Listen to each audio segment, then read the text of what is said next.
the sidelines for a long time. Now I'm finally getting in the game. It's about time. This is my time. This is my time. The only thing I consider impossible is losing. I've been waiting on the sidelines for a long time. Now I'm finally getting in the game. It's about time. This is my time. This is my time. The only thing I consider impossible is losing.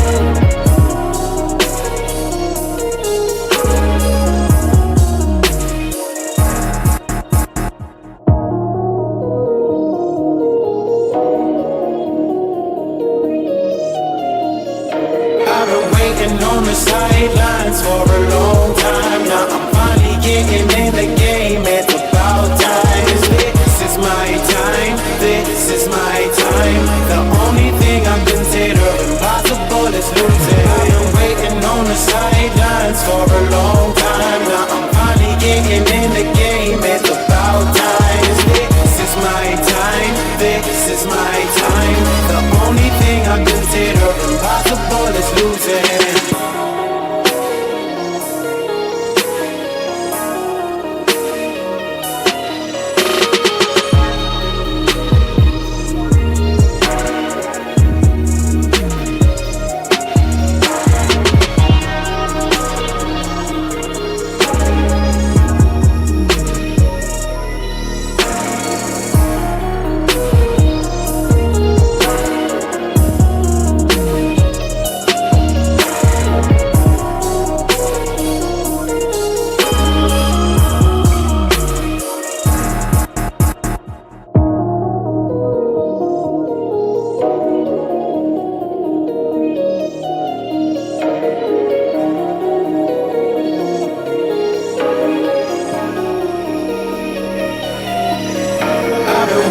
On the sidelines for a long time. Now I'm finally getting in the game. It's about time. This is my time. This is my time. The only thing I consider impossible is losing. I've been waiting on the sidelines for a long time. Now I'm finally getting in the game. It's about time. This is my time. This is my time. The only thing I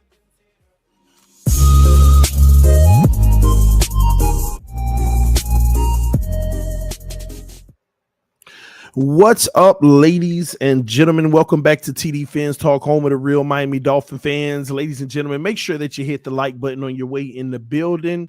Listen, it is Fins Up no matter what. YouTube finally sending them notifications out again, but we'll see if they can keep it up, man, because I got a message this morning that whatever the issue was should have been fixed. It might be fixed. We got 200 people in here with 4 minutes in, so maybe it's fixed. We'll see if that maintains. But listen, man, Victory Monday, ladies and gentlemen. The Miami Dolphins are number 1 in the division. We're going to talk about that. We're going to talk about Mike Gesicki. This guy is going to get traded. I am telling y'all now, and I'm going to tell you why I believe that. Also, we're going to talk a little bit about Tua Tagovailoa's evaluation, why some of us may be being a little bit too harsh. And we'll break that down, or are we? We'll break that down as well, all right? Scummy in the building. I see you, homie. Said TD, that green screen looking crispy tonight. It's only looking crispy because it's no longer a green screen. It's the real deal. I keep telling y'all, you know, we set it back up. We got the studio set back up, you know. We got the studio set back up, you know. We back, okay? We back. All right. I don't know. All right. We back. All right. We back. So no more green screen. All right.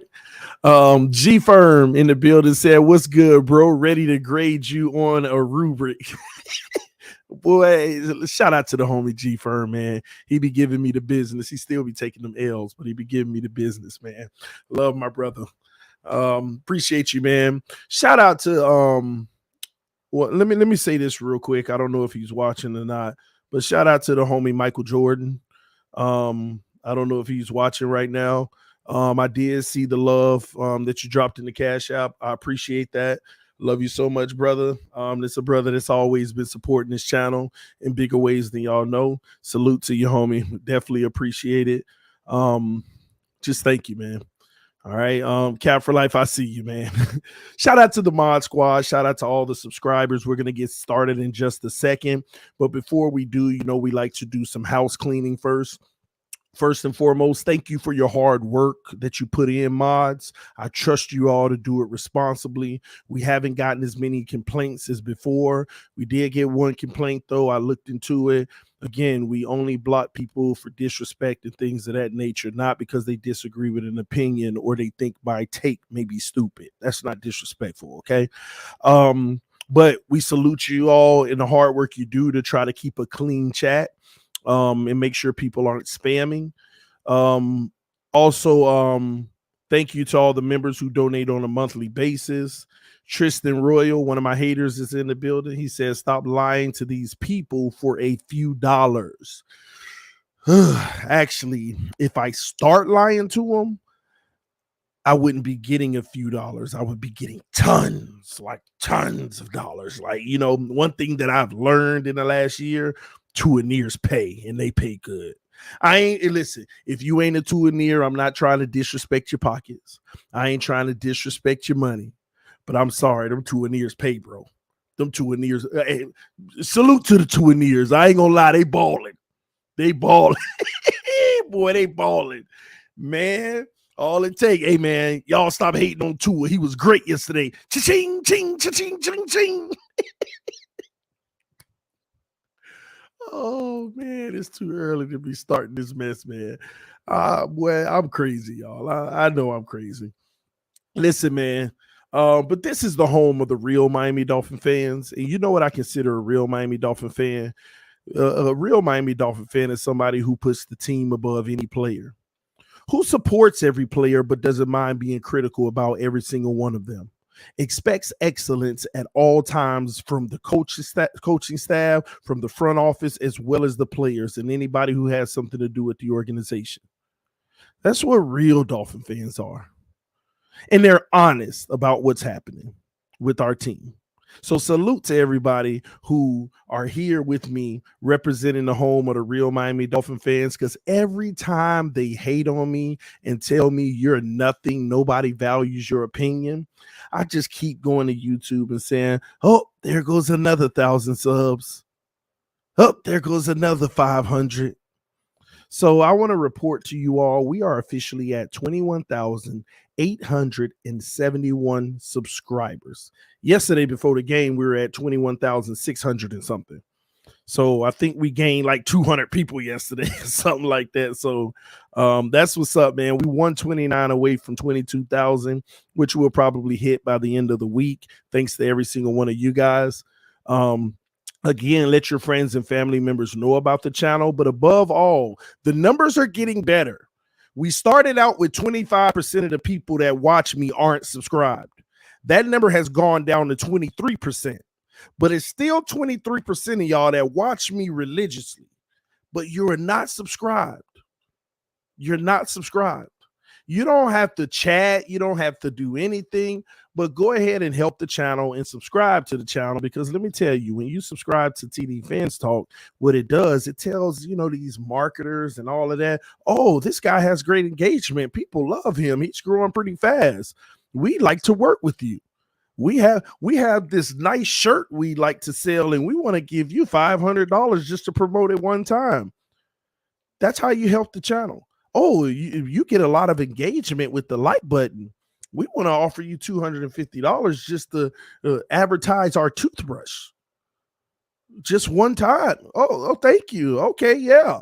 That's how you help the channel. This is why I always tell people, I don't ask for donations. I appreciate them. They definitely help. But if you a lot of people in their heart, they want to help this channel and they donate. If you don't have the means to and always say, TD, I wish I could, but I can't, don't worry about telling me that. It's okay. But you can do your part by subscribing, hitting the like button on every video, and letting other people know about the channel. So thank everybody for their love and support. It's greatly appreciated. Salute to you all. Thank you for making me one of the best YouTubers on YouTube. I mean, it's crazy, man. A lot of people, even outside of the Dolphin fan base, they love watching this show.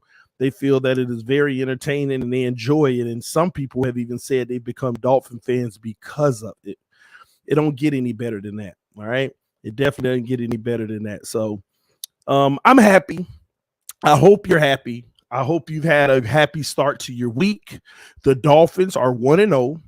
Did you know that we're number 1 in the division, ladies and gentlemen? Yes or no in the comment section? Yes or no in the comment section. Did you know that we are number 1 in the division right now? Last year, we were number 1 in the division. I ain't trying to bring up old wounds, but I'm just saying last year we were number 1 in the division. Now, I know some people are saying, how are we number 1? Buffalo won 2, and they were more impressive. That's not how it works. We're tied with Buffalo with the win-loss record, but we already got a division win. They don't. So that's why we're ahead of them, okay? We already have a division win. We're 1-0 in the division, and they're 0-0 in the division. So that's why we're number 1 in the division right now, okay? Hopefully we could get in the driver's seat, continue this, move down the road. You know, we all know we got the Ravens coming up. We're going to start talking about them on Thursday. We ain't going to bother them early in the week. They start getting talked about on Thursday. Today, we're going to talk about a lot about what happened yesterday, the topics that I just brought to your attention. Tomorrow, we're going to be diving deep into the film. We might start film study early, but we're going to be diving into the film tomorrow. And we're going to go over some of the facts of yesterday in a little bit as well, okay? And on Wednesday, you know, we got the round table and everything, but we're going to have a round table of our own with Dolphin fans talking it out before we move forward, put Sunday with the Patriots behind us, not to be reviewed again, and move forward talking about the Ravens, okay? And a little bit more film just to get caught up. But anyway, let's get back into the content at hand. We're number 1 in the division right now, and we need to do all we can to continue on this trajectory. We need to stack wins after wins after wins. We know that we have a tough patch to start out the season.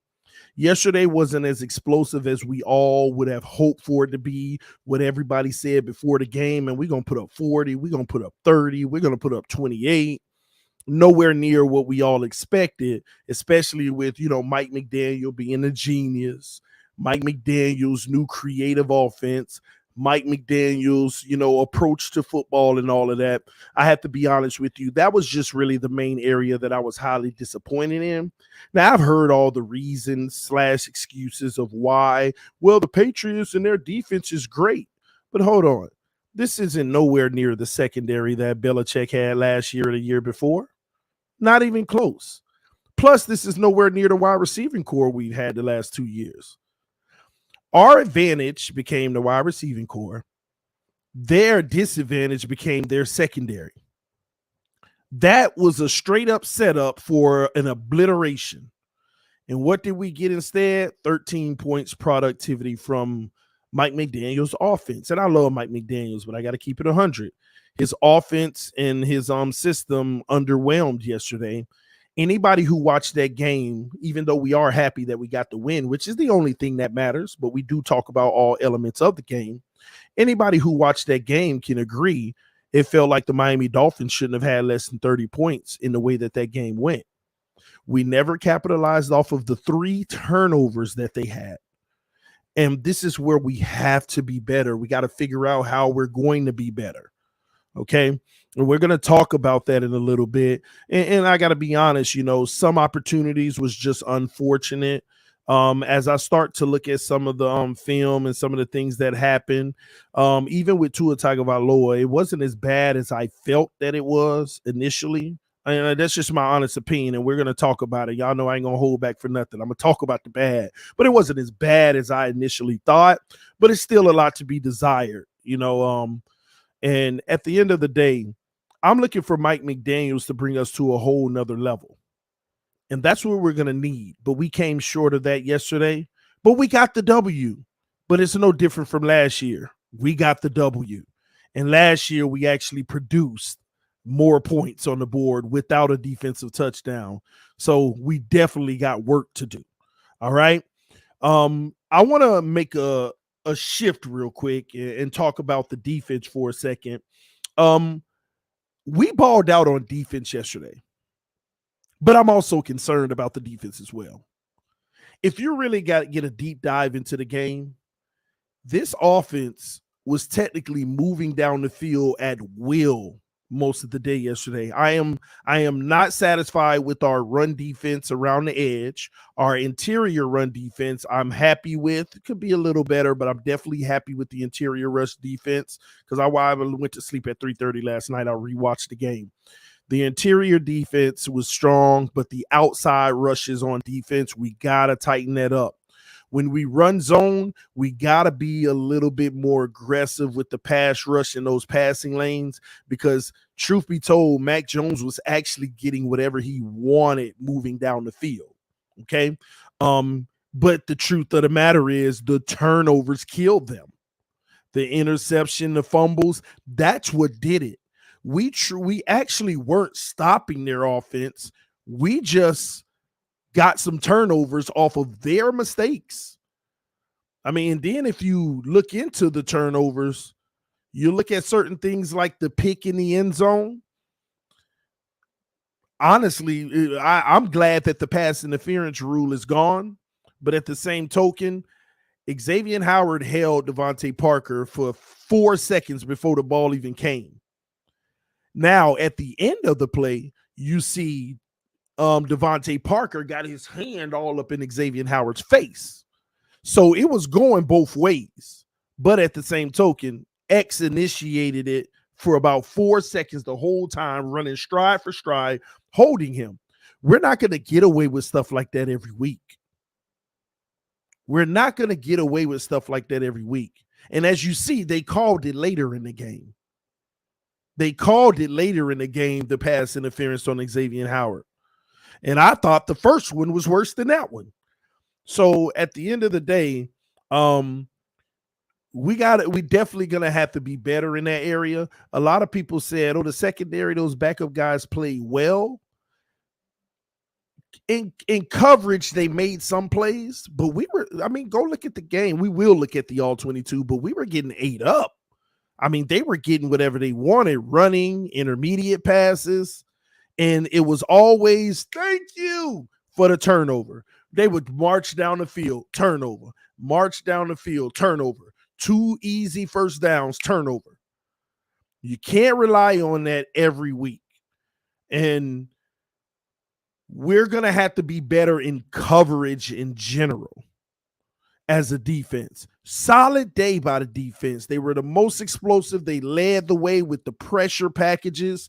But that cannot be our ceiling, especially when we play an offense who is much more productive than the Patriots. We all know there are 10, 15 offenses that are produced more than the Patriots. And we're probably going to play about 6 to 8 of them.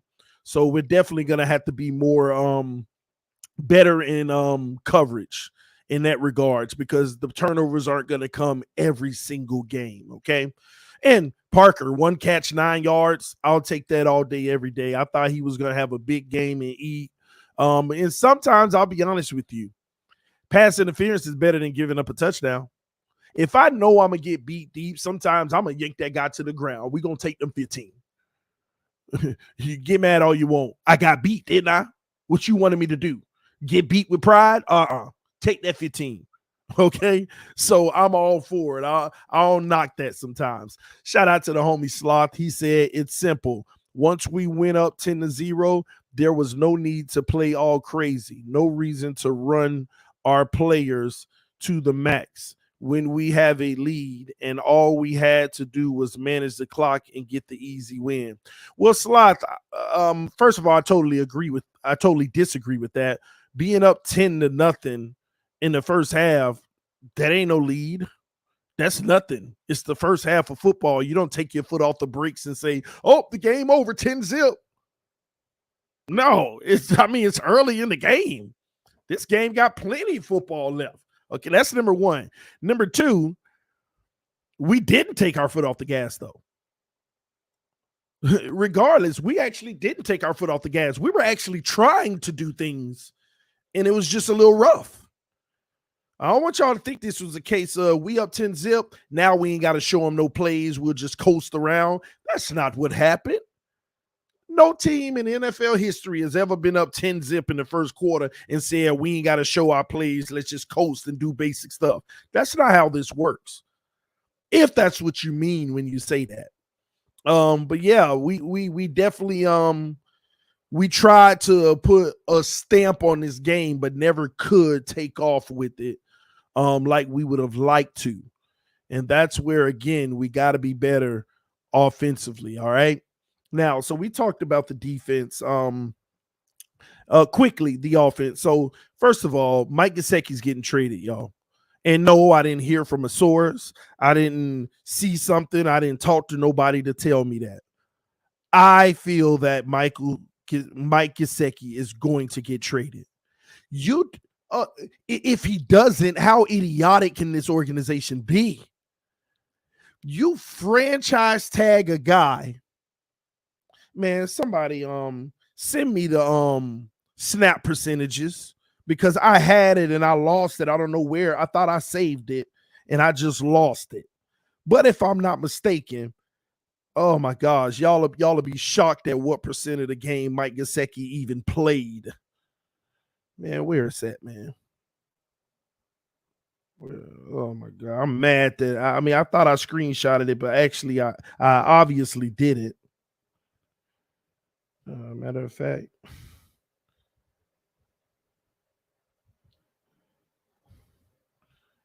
let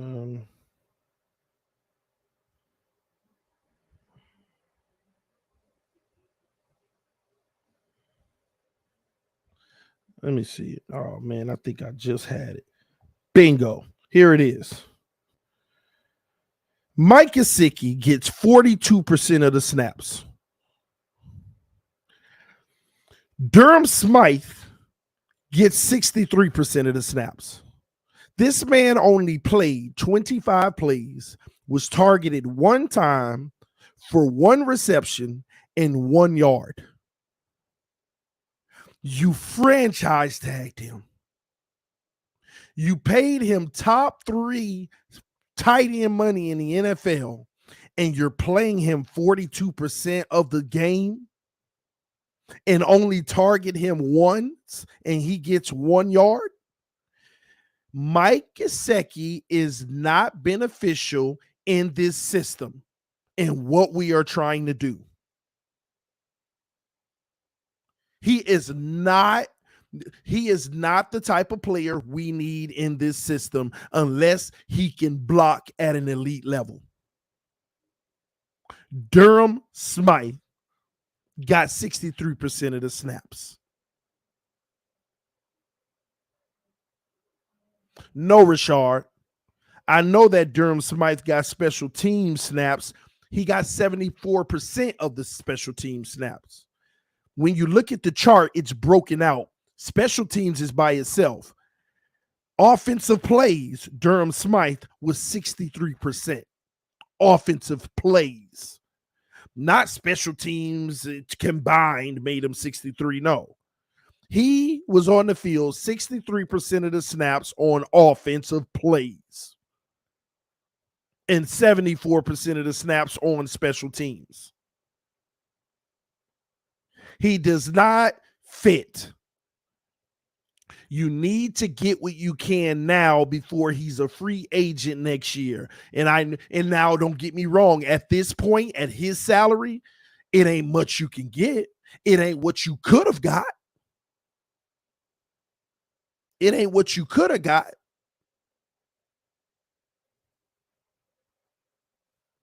And I love Mike Gesicki. I think that he is a great weapon if you just label him what he actually is, a wide receiver. It's that simple. But he ain't going to leapfrog Cedric Wilson, Tyreek, or Waddle, so he really wouldn't get that much playing time if that's the case. He get less playing time like Sherfield and those guys at 35%. But I want y'all to let that sink in, because I'm not picking on the man. I like Gesicki, but I just got to keep it 100. You franchise tagged him, and you play him less than half the game, and you target him one time.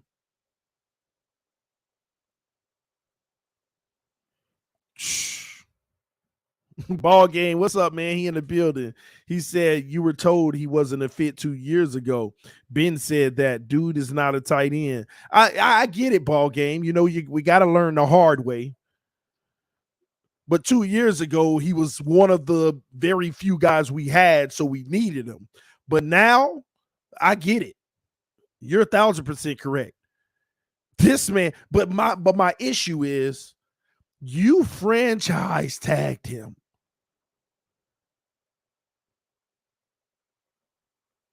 Mike McDaniel came in. He knows his system. See, this is a perfect case of Mike McDaniel knowing his system, but feeling like he can work with anyone. And I'm not saying that in a negative way. Shout out to Mike McDaniel, because great coaches feel like they can make anybody work.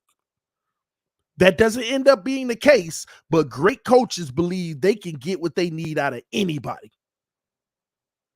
And they're going to win a lot of battles and some shocking ones, but they're going to lose some too. And I don't care what Mike McDaniel thought he was going to get out of Mike Gesicki. This is a concession that he ain't getting it. Without Mike McDaniel coming out and saying it himself, this is an admission that he's not getting it. He's not getting what he thought he could get out of him. 42% of the snaps. 42 on a guy you franchise tagged. You should have been traded him in camp, because you knew this by camp. But don't get me wrong, we're all on this positive campaign, protect the team, Gesicki's putting the work in. I like where he is right now. Well, you ain't like him enough. 42% on a guy who's franchise tagged. You don't like him enough. See, you can come and say whatever you want to the media and make everybody look like the best player in the league, but actions speak louder than words. When you got Durham Smythe getting 63% snaps, actions speak louder than words. Shout out to JP, says, should the Dolphins try to trade Teddy to the Cowboys and elevate Skyler to the number 2 spot? I'm actually going to get into that too in a second. I'm going to get into that. I'm still on Gesicki, because get my draft pick and pay half of his salary and let somebody go ahead and let that. And let me tell you another thing. They doing Gesicki wrong. Allow that man to go somewhere where he'll truly be utilized, so that when it's time to get the big deal, he has a legitimate chance of getting it.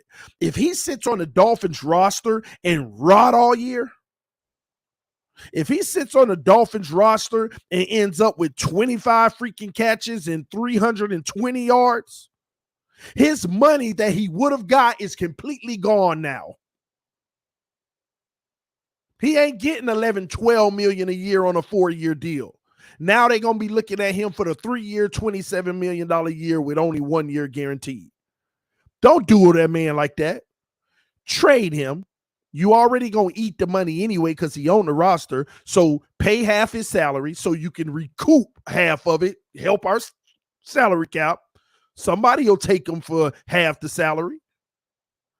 Try to get you a 4th, 5th round pick at this point, which I was thinking you could have got a 3rd in the offseason.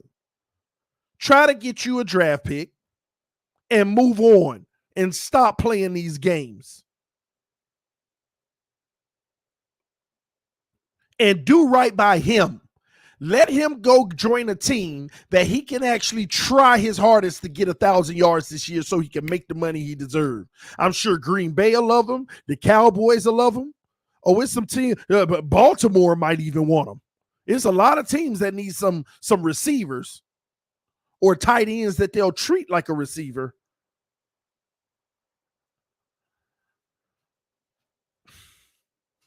And yeah, EM, there was a second round pick in place. That's what I heard as well in the offseason. And Chris Greer trying to big boy the situation. Nah, we want more. Man.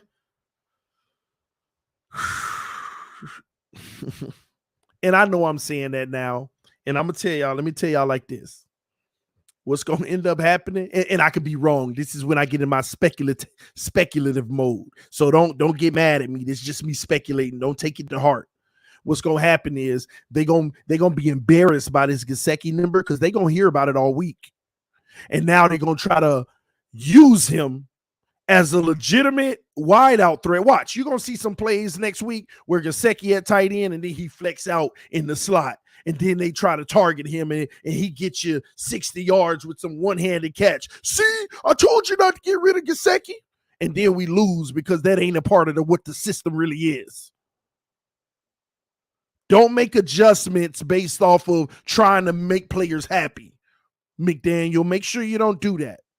But in acknowledging that, we ain't no secret. Mike Gesicki doesn't have a role in your system. He does not have a role in your system. He just don't. Man, too good to just be sitting on his roster getting one target, one catch for 1 yard. Triple crown. He up there with Cooper Kupp getting triple crowns. Man. All right, man. Let me shift gears on to Teddy. I know y'all keep saying that.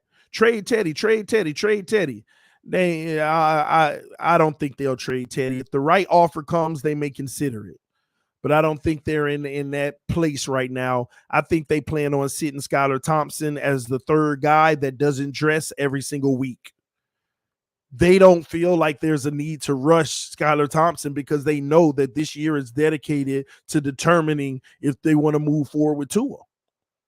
Ain't no need for that. They don't want Tua to get hurt 2 games and then bring Skylar in and cause – because, look, let's say Tua was hurt right now after the New England game. Skylar comes in and we put up 35 points and we dominate on offense with Baltimore. I ain't saying that would happen. We might not even score at all with Skylar. I don't know. But say that happened. Man, you know what? Do you know what kind of drama we going to have? And then you come back the next week and Tua's fine and we play him against Buffalo and we get obliterated. Oh, my God. Man, Skylar ain't going to dress all season. There is a 10% chance that Skylar even dresses this year, and that's probably if Teddy, the backup, get hurt or Tua get hurt and Teddy play and Skylar's just the backup. They don't want none of them problems, man. They don't want them problems. I'll be honest with you. I ain't got time for that, man. Oh my gosh. You think we warring now? The Civil War will kick off. We'll actually be outside in real life drawing enemy lines. Oh my gosh. It'll be disastrous, man. And I agree, EM. Tua get hurt. That's a part of the evaluation. But if he missed 1 or 2 games, that ain't the end all be. Now, don't get me wrong. He can't miss 1 or 2 games because that just means every year you can't have that from your starting quarterback. But if he misses 1 or 2 games for the right reason, that ain't just a little knick-knack, then I ain't really tripping about that in his holistic evaluation. Now, if the injury causes an adjustment in his play, then yeah, I'm done. But 2 games, it's possible, and I wouldn't trip. 3 games, done. Done.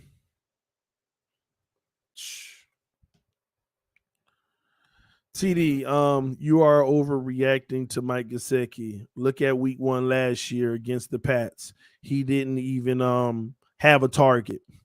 Guess what? Did we have Tyreek Hill and Waddle on the field last year? You mean to tell me you mean to tell me that without weapons last year, you get no targets, and this year you get one? You're further making my point. He need to get out of Miami. We refuse to use this man properly. But also look at the whole year last year. Do you think if Tyreek was on this roster last year, he would have got the targets in the rest of the season he got? It ain't for him. Tyreek and Waddle ain't doing nothing but taking everybody else. Guys, understand, this offense is for Tyreek and Waddle. When you hike the ball, they looking for them too. Everybody else is a contingency that they don't expect to utilize. You might have a wrinkle here and there. Hey, we got one play for you, Cedric Wilson. Come around here on this end around like they did yesterday. Hey, we got a play for you, Craycraft. Matter of fact, we got 2. Bam, got you in the flat right away, 9 yards. Oh, we got you deep. Sorry for overthrowing it. You're done for the day. Sherfield, all of them. This offense is designed for the running back to catch the ball out of the big backfield with that speed and make something happen. And Tyreek and Waddle. That's it. They are not trying to look for the tight end over the middle. They want the speed coming across the middle. But when we look at the All-22, we also get a chance to look at Mike Gesicki and try to figure out, hey, you were out there 42% of the time. Let's see if some of these plays we identify you should have been hit.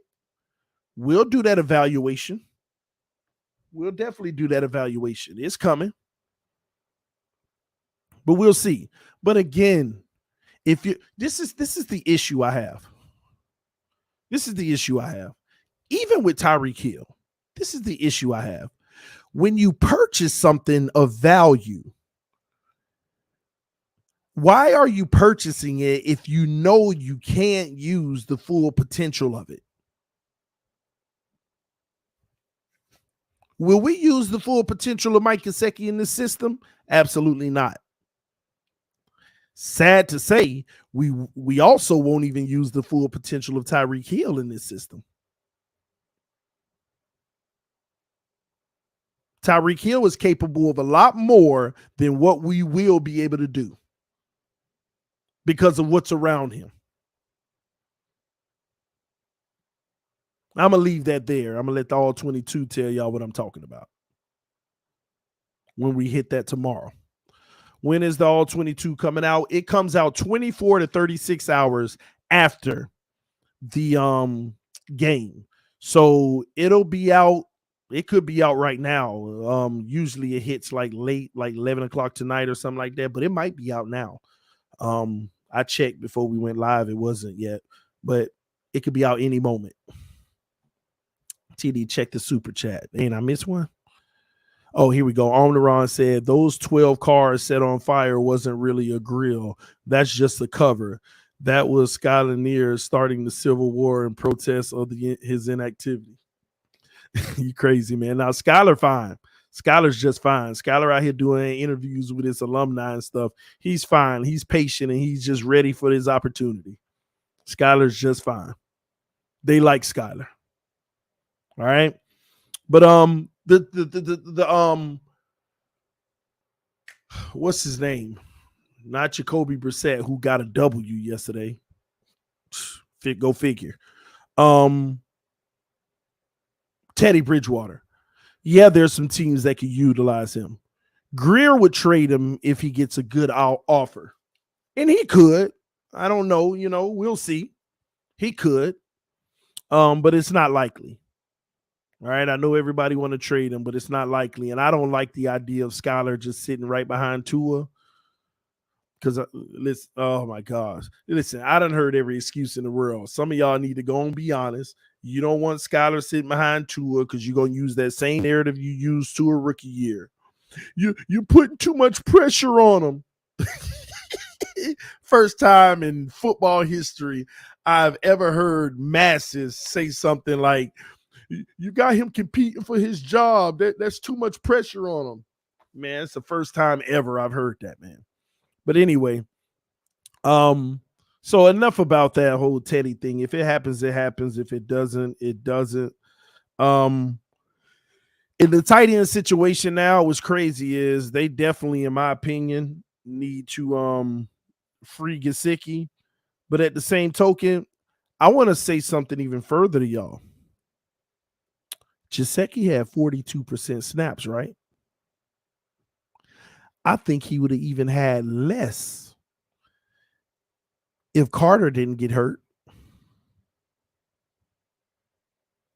I don't remember. When did Ethan Carter get hurt in that game? When did Ethan Carter get hurt in that game? Thomas Allman said Hill chose max money in the best location in tax-free state. He got his ring. I believe he wants to shine, but he's thinking in game. Yeah, I agree with that. I agree with that. He's smart. Anybody in their right mind would have did the same thing. They would have did the same thing. But again, y'all, Ethan Carter might have actually even took some of Gesicki snaps.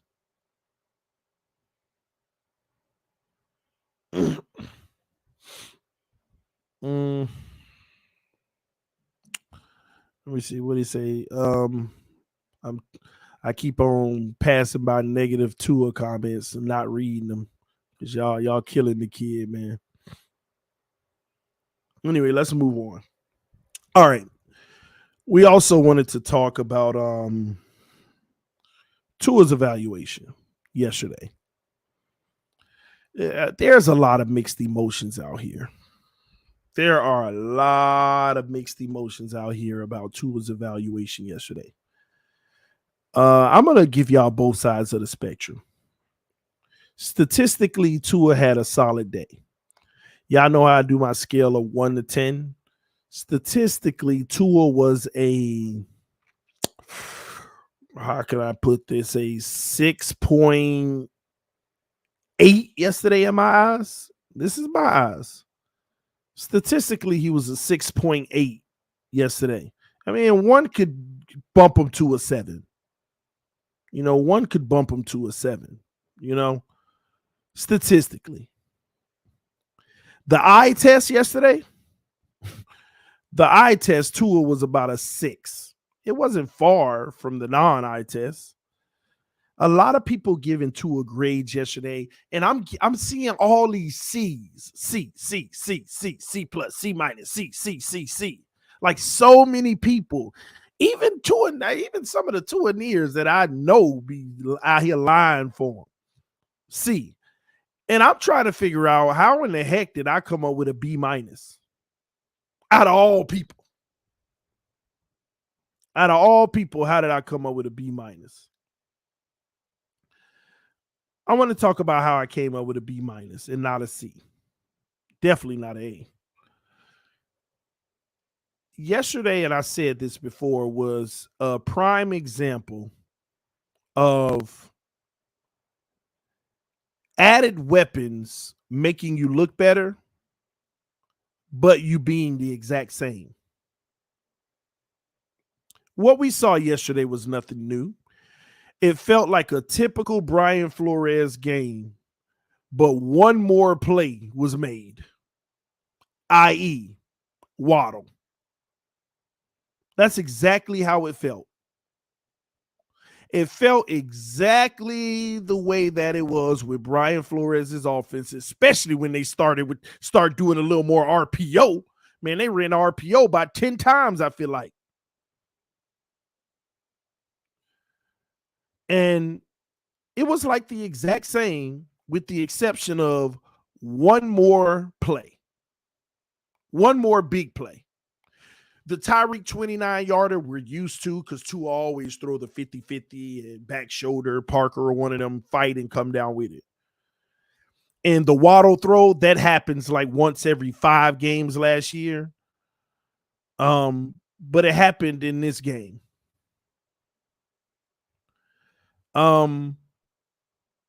That's how I feel about it. We all know Tua left opportunities on the field. But I'm a good listener of everything that's said. And Mike McDaniel said this offense is going to be all about yak.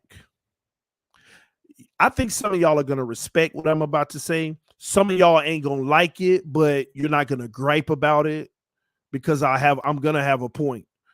And some of y'all still just going to hate me because it ain't making Tua an MVP. But I want to break down what happened yesterday and what you're probably going to see all season. Yesterday was underwhelming for many Dolphin fans, at least from what we expected to see out of this genius, innovative, creative new offense, right? It was underwhelming. But if you listen to Mike McDaniel and Tua, they told you exactly what it was going to be, and it was exactly that yesterday. Let me give you some sound bites. And these aren't maybe not the exact words because I ain't got them in front of me right now, but y'all will recall these things being said. Mike McDaniel said, I believe I could win games with Tua. Right? And I believe he's right, just like Flores won games with Tua. Why wouldn't Mike McDaniel believe he could win games with Tua when Flores won games with Tua? So that really wasn't a statement. But he also said this offense, the first thing I worked on with Tua was ball placement and timing, decision-making with his timing, because this offense is going to be predicated off of yak, yards after catch. And I believe that's why he know he can win with Tua. Let me elaborate a little further. What did Tua say just last week? Tua, tell us what you love about this offense. I love that you get to check down a lot. These are his words. You get to check down. You get to check down a lot, which I was shocked that he said he loved that, but hey, to each his own. He said you get to check down a lot, and if you get the opportunity, you can get a guy like Tyreek over the top, and if Waddle plays, you can say the same about him. But they told you what this offense is going to be. Check down, check down, check down, check down, check down. And I got to be honest with y'all. Technically, if you're looking at a team concept, take it off of Tua. Take out of your mind you wanting him to be Herbert. You wanting him to be Burrow. You wanting him to be Brady. Take that out of your brain. Think about the team. This is what the system wants to do and the team wants to do. And that's why technically he is perfect for this system. Now, this system can do a lot more. But the way McDaniel is going to operate it, why? Because he knows Tua's strengths and he knows his flaws. So why would I ever put him in a flaw situation? I know these receivers' strengths and flaws. Why would I ever put them in a flaw situation? Yesterday was prototypical of what they want to do, even though they still left a few opportunities on the table. This offense is supposed to be dink, dunk, dink, dunk. Because what did Mike McDaniel say 1,000,000 times in 50 different press conferences?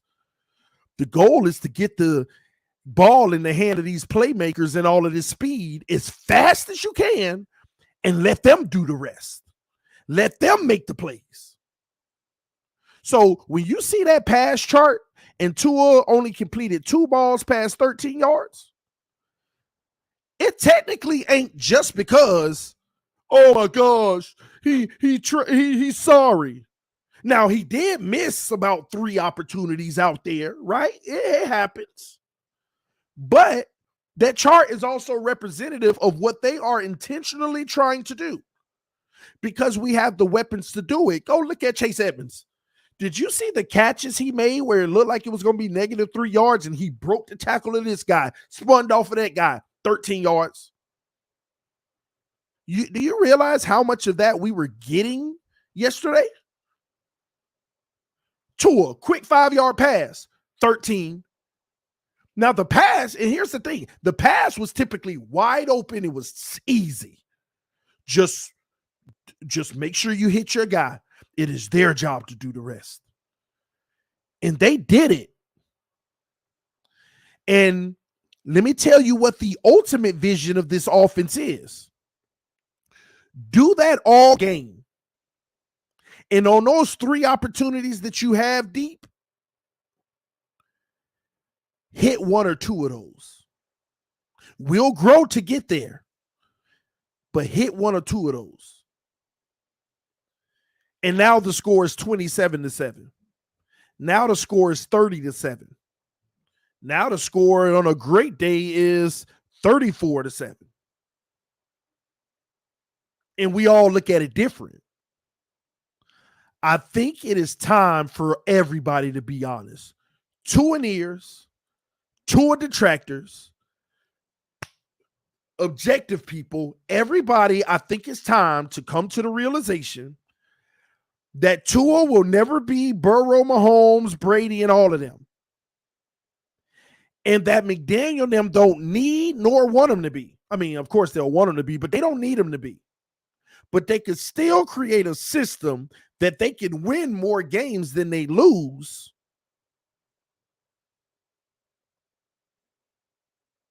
Just like this. I think everybody would be singing a different tune if that first pass to Tyreek would have connected for 80 freaking yards and he would have had 350 on the day. Freaking 350 and 2 touchdowns and no picks. And we can win like this. But we also have to come to the realization of what's the ceiling of this? Do we want to chase this approach and end up like San Francisco with Jimmy G? Or can we break the barrier and actually win like this? It ain't many that have won like this. I really don't know anybody that has won like this. But there has been some recent success. Not Super Bowl success, but just general success. San Francisco. San Francisco. That's the reality. And they're just asking Tua 2 times a game. When we take that shot, that's what we're working on in practice, being consistent at that. But the rest of the game, ding, dunk, ding, dunk, ding, ding, ding, dunk, ding, dunk, ding, ding, dunk, ding, ding, ding, dunk.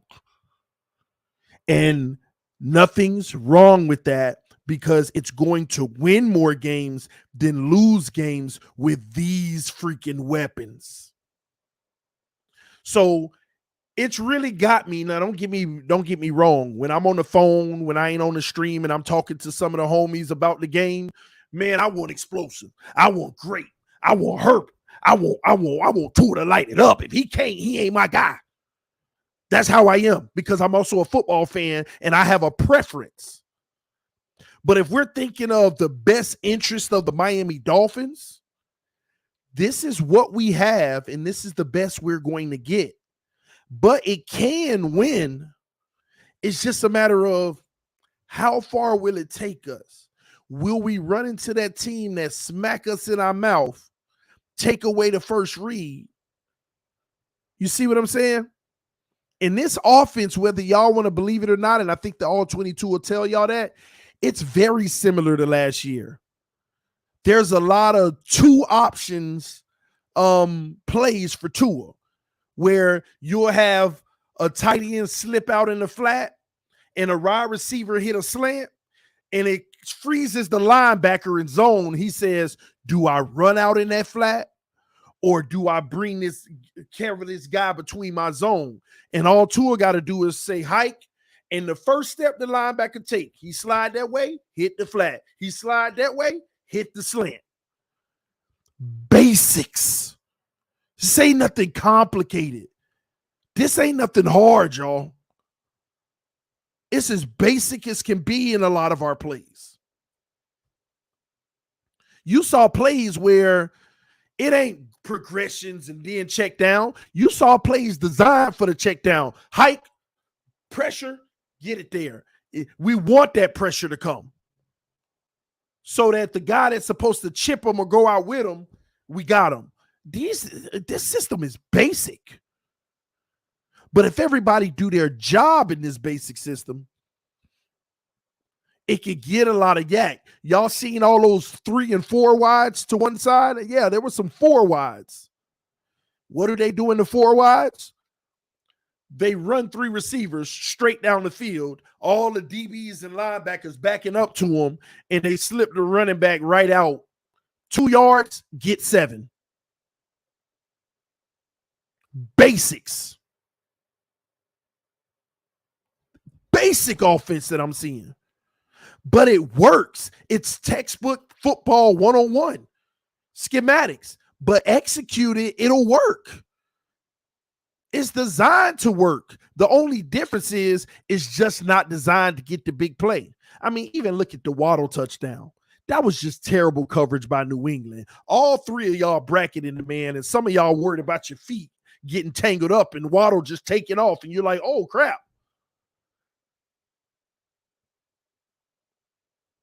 And every so often, you'll have a play where they design it for Tyreek to burn out. And he will, and we will connect on something this season, y'all. Even that first play that they say was tipped, but we'll see on the All-22, that's just bad blown coverage. Bad blown coverage.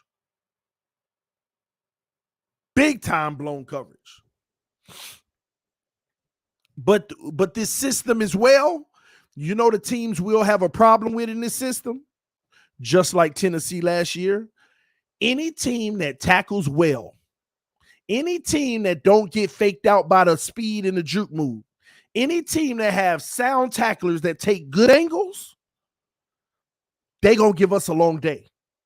But again, we will win more games than we'll lose. That's the benefit of this system. We will win more games than we will lose. Now watch. Let me say this too. A whole bunch of people, I want to tell y'all what y'all saw yesterday. It was the freaking system. All this, they got a lot more. They hiding it. Of course, they got other plays, but this is the base of what the system they'll be running. Now, when we play a scrub, when we play some of these scrub teams that are trash, they going to do all kind of stuff, and you're going to think, oh, this is the real system. First of all, it's going to change depending. You might get a primary cover 2 team. Like, we'll watch film and say, yeah, this team loves cover 2. We're going to install more packages that beat cover 2 in that given week. This team loves man concepts. We're going to establish a lot more staggered receivers, trip bunch. We're going to do a lot more of that type of stuff. So at the end of the day, man, this is the base of our offense. And 50% of it is very reflective of last year. We still got that motion wheel route that we ran last year because that was one of the plays we got the biggest yards on. You send the guy in motion and he hits a wheel route, the slant coming underneath that, and the guy going out in the flat. It's a nightmare for the outside linebacker. You got a wheel route coming your way. You got a guy hitting the flat and the slant coming on the back end. We still run that. That was Flores and them favorite. It's the same play that we threw that 50-50 29-yard pass to Tyreek that looked like it was going to be picked. Thank God for Tyreek. It's that same play. That's the same wrinkle that they ran all year last year. And I was shocked I wasn't shocked when they ran the all 22. I was shocked when they actually kept doing it at one point in the game, when they realized we ain't running the ball as well as we want to. Y'all said the film out? That's what's up, man. I don't know, man. What time is it? I don't know if I want to go over it today or tomorrow. I usually like watching it. Let me pull it up to see if it's up real quick. Let me see if it's up. Give me a second.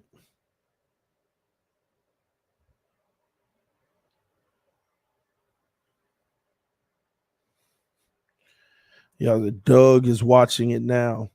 Oh, is Doug live? No, he not live. Yo, did he tell y'all he was watching it? I mean, it must be out. Hold on. I will let you know in a second.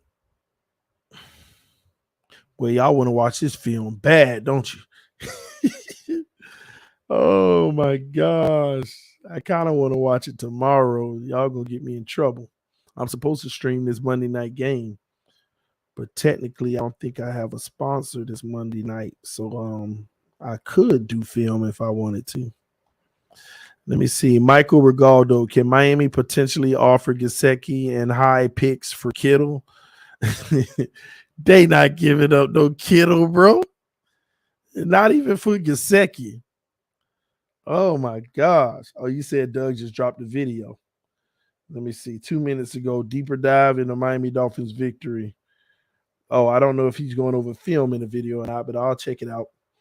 All right, let me pull it up. All right, scores.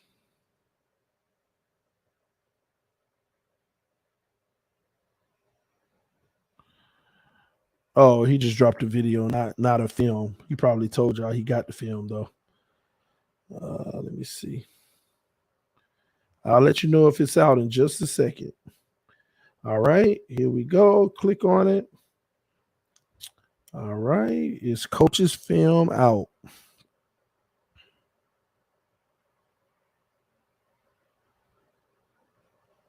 Yeah.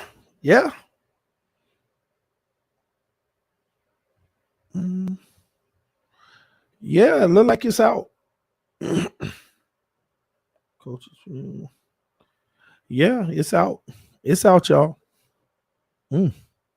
It's out. Bonnie likes Noah more than Kahoo. Let me see.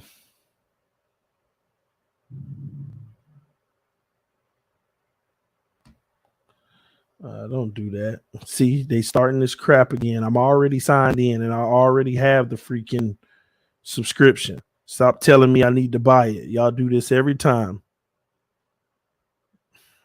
All right. Coach's film. Play. Why are y'all? Oh, yeah, I forget. Wait, hold on. They don't do the coach's film on a laptop. That's why. I remember now. So let me hook it to my phone and pull it up on there. All right. And then I'll share my phone screen. All right.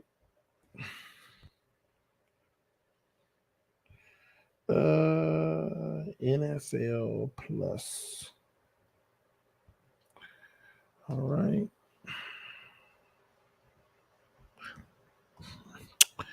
Who do you think plays right tackle next week? I want to see how the rest of this week moves on. First. We'll see. iPhone. All right. NFL Plus.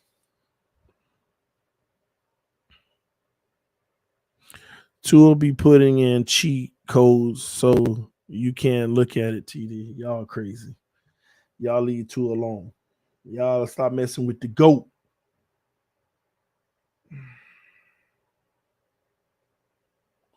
Sign in.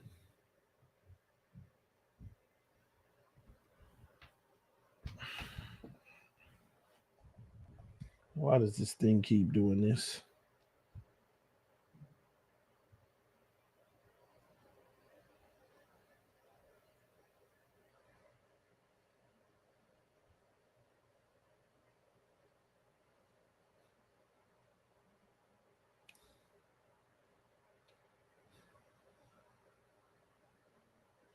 Kadar is definitely a steal by Igbo. All right, here we go.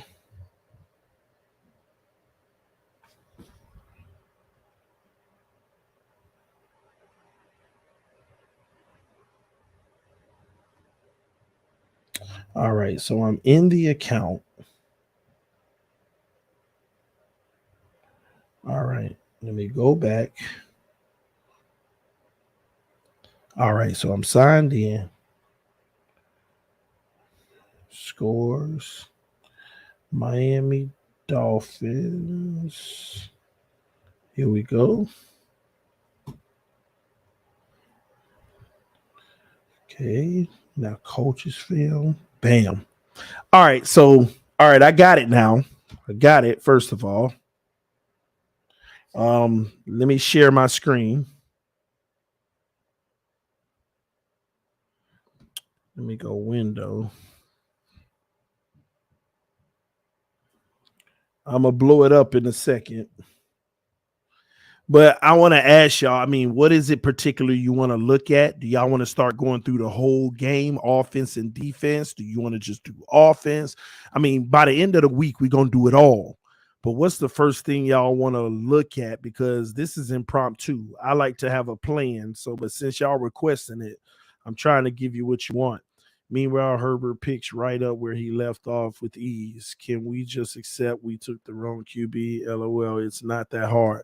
We accept it. I think everybody accept that, but it is what it is. EM said offense first. Offense. Oh, somebody said wait till tomorrow, full game. The full game could take 8 hours, so we would have to break it up anyway. We could start with the offense. All right, we'll start with the offense. Okay. Y'all can hear me, so that's good. Let me see. Y'all give me a second. All right, let me find it. So our first offensive possession was a field goal. So let me bring these plays down. All right, here we go.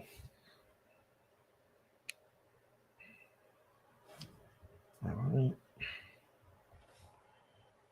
Y'all bear with me because working this toggle is very difficult. So this is the first play of the game. So they're obviously in cover 3. If I'm not mistaken, that's cover 3 with a lot of cushion, loaded box. I'm gonna pause right here. So right here, I gotta honestly tell y'all, man, this is a beautiful read from Tua. We know that the pass was a dud. As they say, it got hit at the line of scrimmage. We're gonna check that out on the see if they got the end zone view. That way that'll give us the facts of what actually happened there. That way we could see if it was tipped. All right.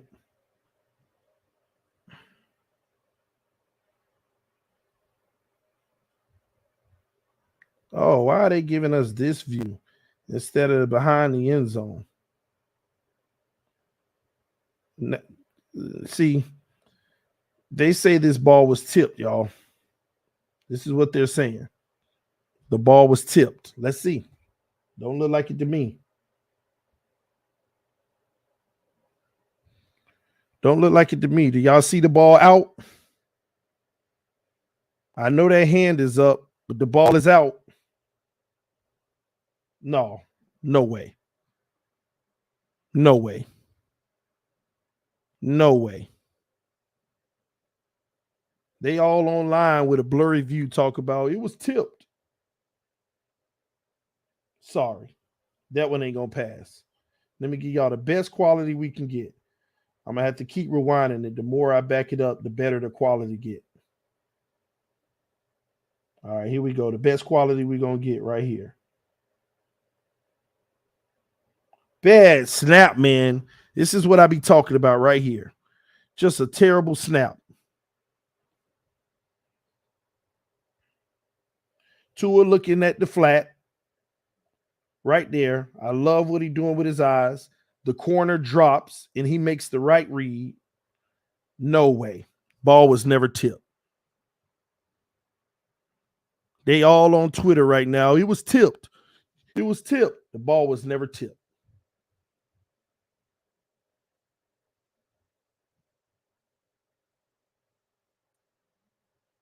But that was a terrible snap. Terrible snap. Let me get on the screen real quick. Terrible snap.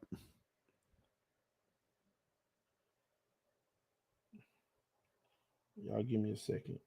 Let me go back one more time. Give it one last look. That's proof right there. The ball ain't no freaking tip. It's already past Judon.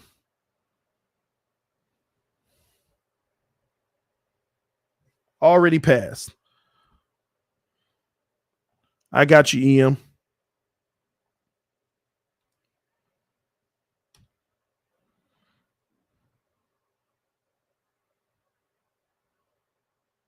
I just put the link in for you, EM.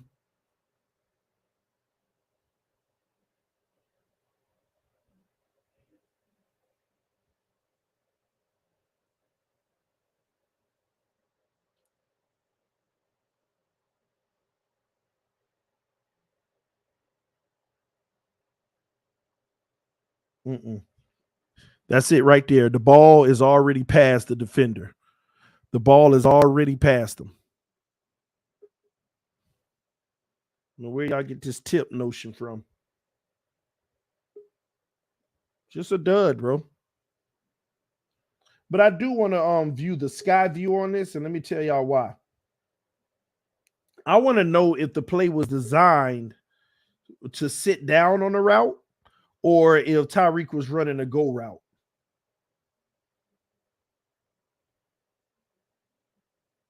See, that tells me right there, this is the issue I have on this play by a quarterback. This is a go route by Tyreek. As soon as he got past the defender, he looking to go deep. And he actually turned around when he saw the ball was going to be short. And this is why this ball shouldn't have even tried to be a bullet. It should have been thrown deep anyway, high in the air.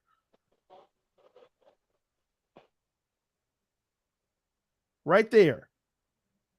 The ball should have been leading anyway, out front, deep ball. And Tyreek, now he turning around. It wasn't tipped. It didn't look tipped to you? It didn't tip, man. These people be making stuff up, bro. It looked like it just died on him. Yeah, it did. It was a bad throw, and I think he got rattled early in the play. High snap, that whole situation going down. Yeah. Hold on. Yeah, I agree with that.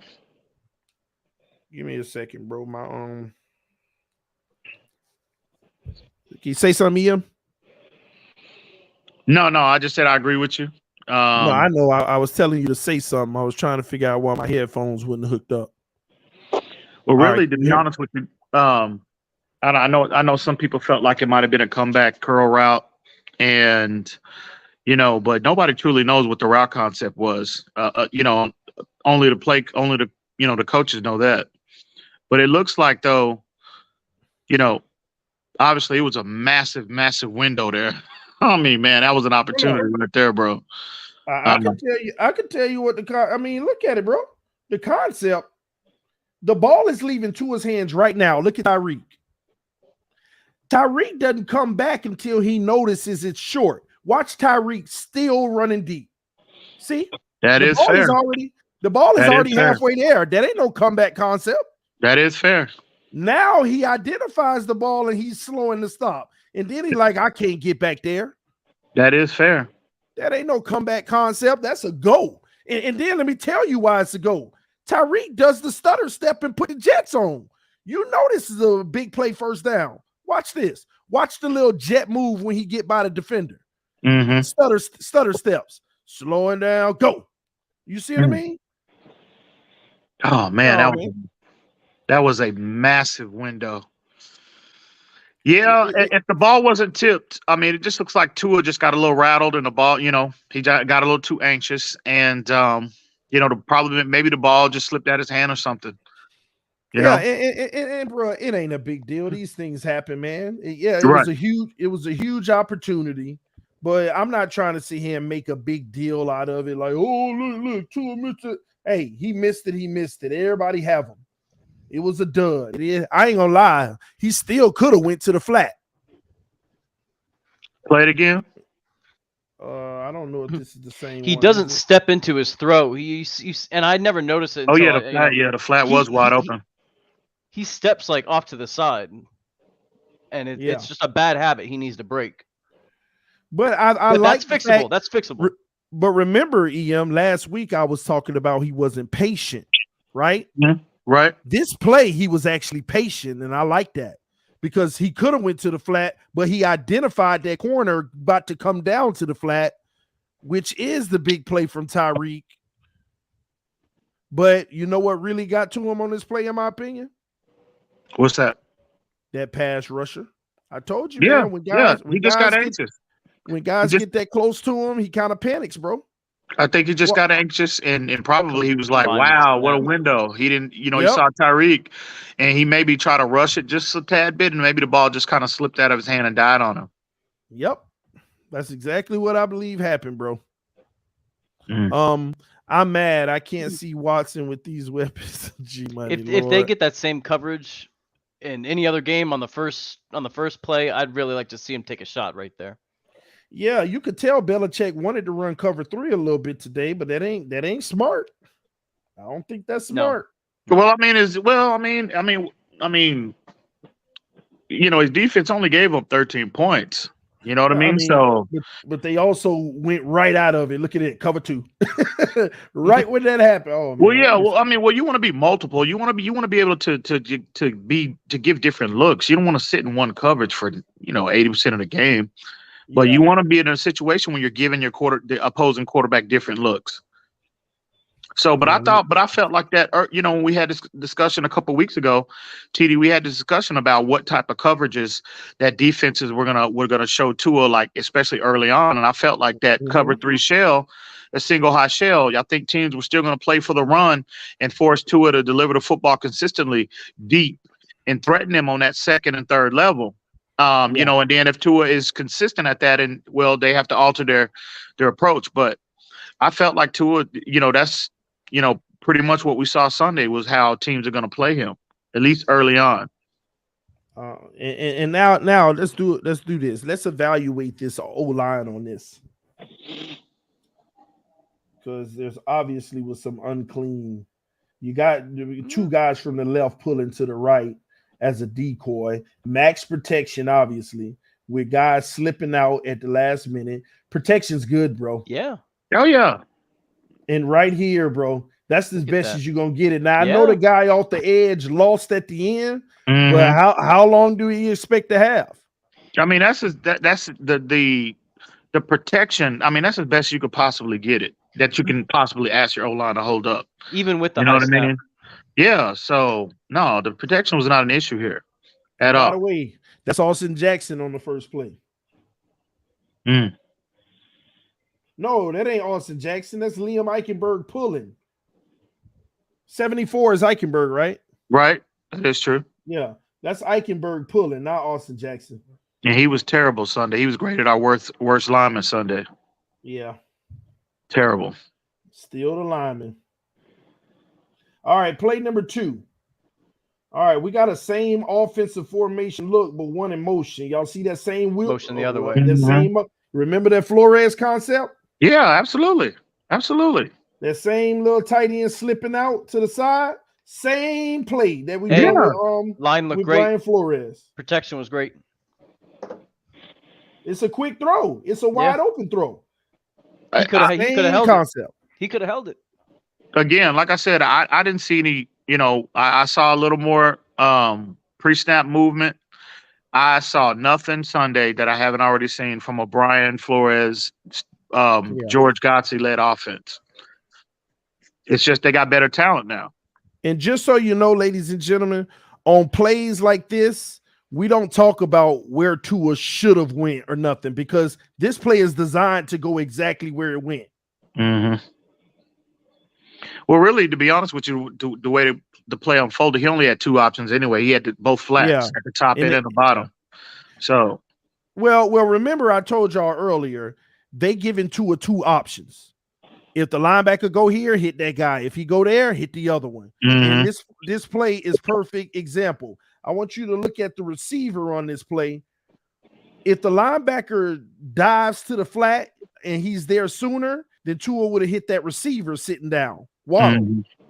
But the linebacker never got out there. You see what I mean? So it's like it's two options they keep giving him. That's why the system is considered the most quarterback friendly. One of the reasons why. All right, this is the next play, man. All right. Damn, he threw that right away. Quick out. That's what we're going to do. Trips to the right. We got a man concept.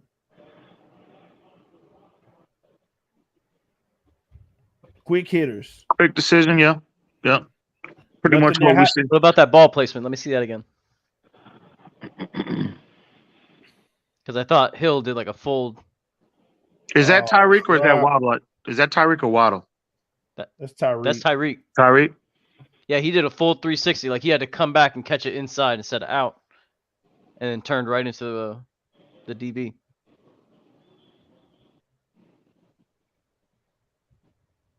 Yeah, you're right. Well, he didn't lead him to the sideline.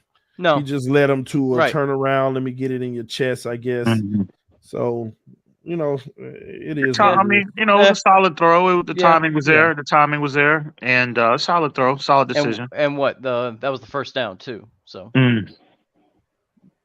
Look at this man coverage across the board. See, we already know where we're going with the ball, by the way. This ain't nothing to evaluate no defense. No. I mean, to be reading coverage. None of that's happening. We already know. He really only had another option right there with that running back leaking out to that second level anyway, to be honest with you. But I like the decision. It's third down. Get the quick first down. Yep. Yeah, and again, the execution was spot on, you know. The execution was there, so you can't ask any more from Tua on that play.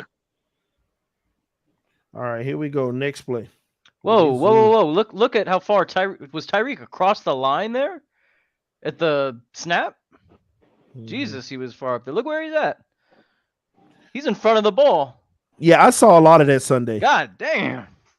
He's actually on the ball. No, he's in front of it. Look at that hash. The ball's behind the hash. His foot is beyond the hash. Holy shit. Yeah, I saw a lot of that. That's a run play off to the right. We'll dive into the nuances of the O-line and run game in another time.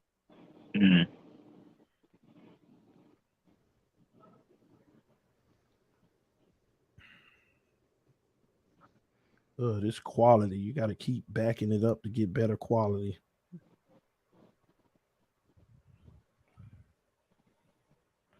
So right here is, do we got a single high again? Yep.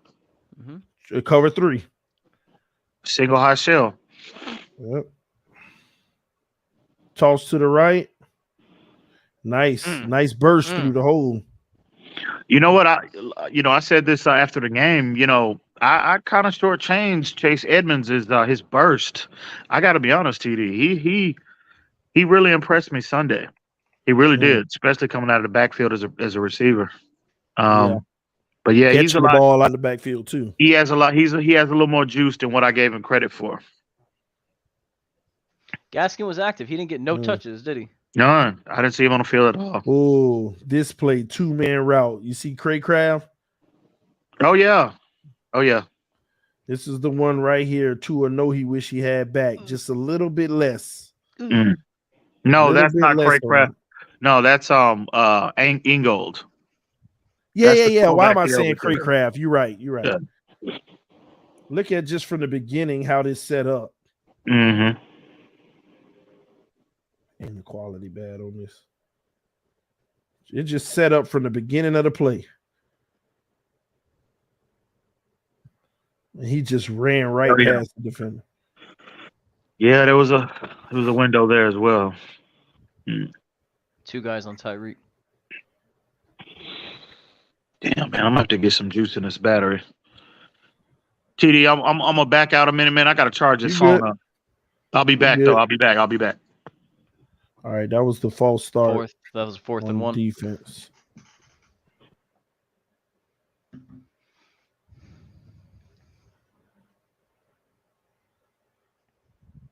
All right, here we are. Play action again. All right, this is great execution on this one, man. More two-man routes though. Brought him to Waddle side. They got both of them. Tyreek on the wheel again. Yep. Look at this. You don't get better protection than this. You got two guys, got their guys wondering. Waddle with putting his feet in the ground. That ain't going nowhere. And Tua, look at the timing on this. This is what I think his best throw of the game was. I know everybody want to talk about Waddles, but if they would have tackled Waddle right away, nobody would be saying that. This was his best throw of the game, at least so far, I believe. Timing. Ball was already on the way, before, like as he's turning. He needs to do that more. That's how we get yak right there.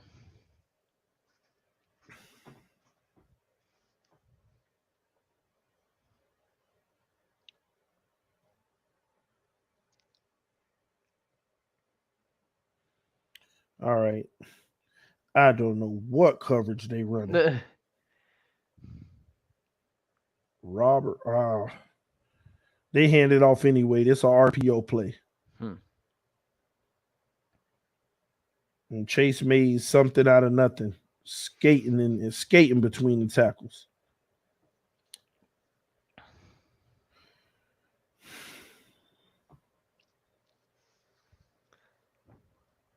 You get a better quality.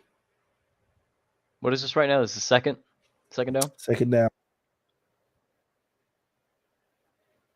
A toss. Backed up in the backfield. Good pursuit by the defense. We'll break the run game down tomorrow. Third. Whoa. So this is a critical third down. Quads to the left. Remember that? Yeah. And they got man coverage on this, and we are not great in man. So you see how things are going so far. If anything, you want to try to hit the tight end right away here, coming across underneath, especially with the guy bearing down on your back right here. Yep. Getting rid of that ball is essential. He's looking at him.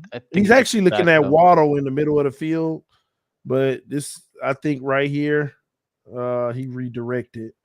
I don't even think he knows the tight end is there. We gotta look at the sky view. There ain't much he could have did there though. Everything was a tight window there. Did he have someone in front of him? Could he kept rolling out or? Yeah. We'll find out right here. Let me pause this and go end zone. I want to see what he sees. Yeah.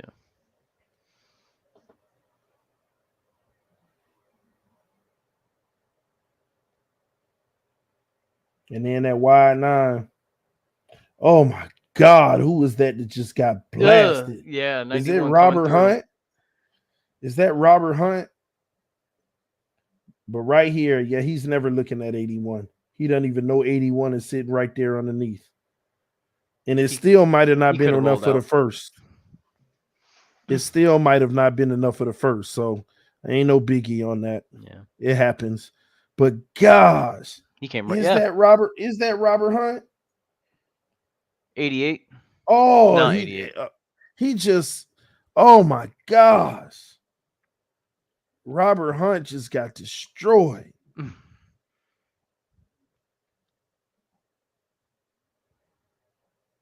Oh. Yeah, that's not a good look.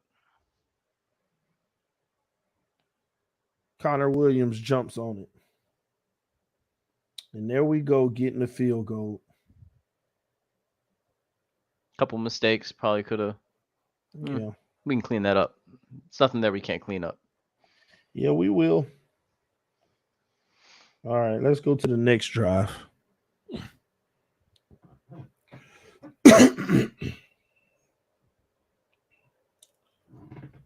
Now we got a back view, finally. But let me go sky, and then I'll go to the back if I need to. This is how convenient on that first drive to not have the back view. It's politics. Let me get clean quality. Someone deleted the emails. All right, here we go. 1 to the right, 2 to the left. From the 6. That tight end gonna get in the flat. Same play. Y'all see this? Ain't this the second time y'all seeing this exact same play? 2 drives and you got the same play. They running the same thing over and over. Tight end in motion. Waddle sits down and Tua's gonna hurry up and hit the tight end. Tell you, this is the basic offense. This is just like the Flores offense. When you're that far back though, I don't hate it. Yeah, just get out. I get some space. I get it. Look at this right there. And this time he hit Waddle because the other guy came up and they were in cover 2 this time instead of cover 3. This time he hit Waddle. Waddle tried to make more happen. No, that's Tyreek. Oh, yeah, that's I thought that was Tyreek. Yeah, that right. was the one where he went backwards a bit and we're like, wait, what a sec. Just go forward. All right. Because I know we got out of the jam.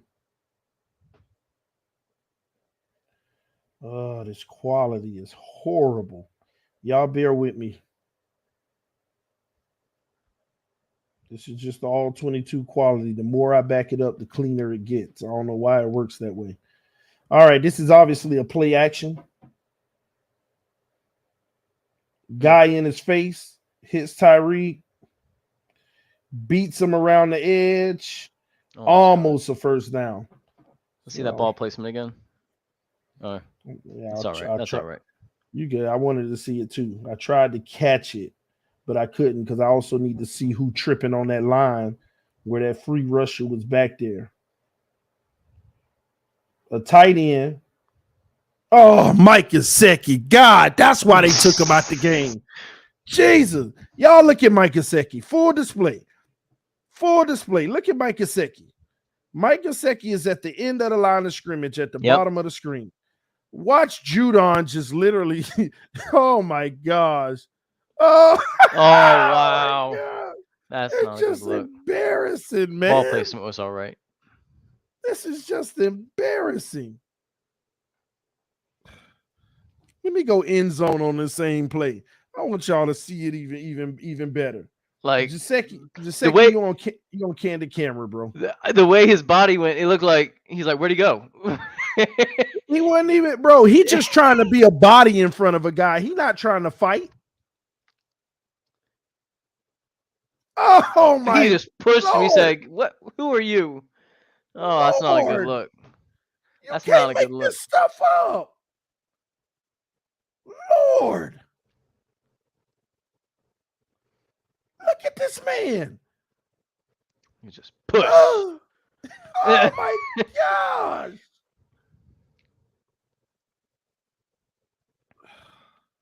You can't make this stuff up.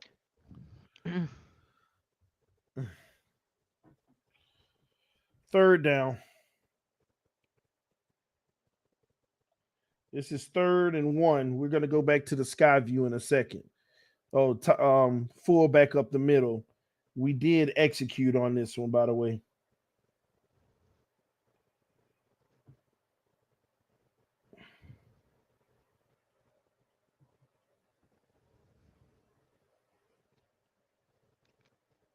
Yeah, this is the fullback.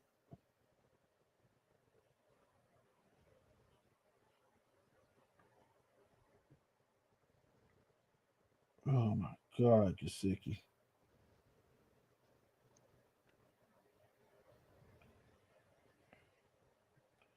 All right, here we go. Gesicki out the game now. 2 to the right, 1 to the left. Cover 2. Yeah, obviously in zone. Run up the middle.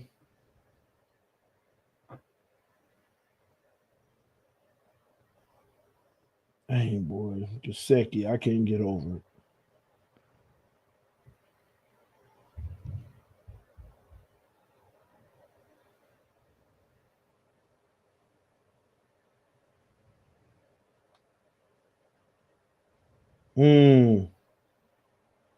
Yeah, I don't like this one.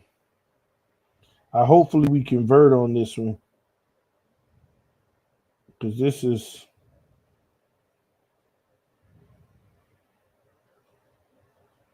Oh my Jesus! Ooh, look at Tua. Waddle. Oh my God. Man, does he still have the ball? It ain't just he got the ball. It ain't just Waddle. It's Waddle and Gesicki, bro. Now I understand the pressure came, and he threw this away at the last minute. But oh my gosh, we got to talk about this one because you got to take that hit and deliver that big chunk throw.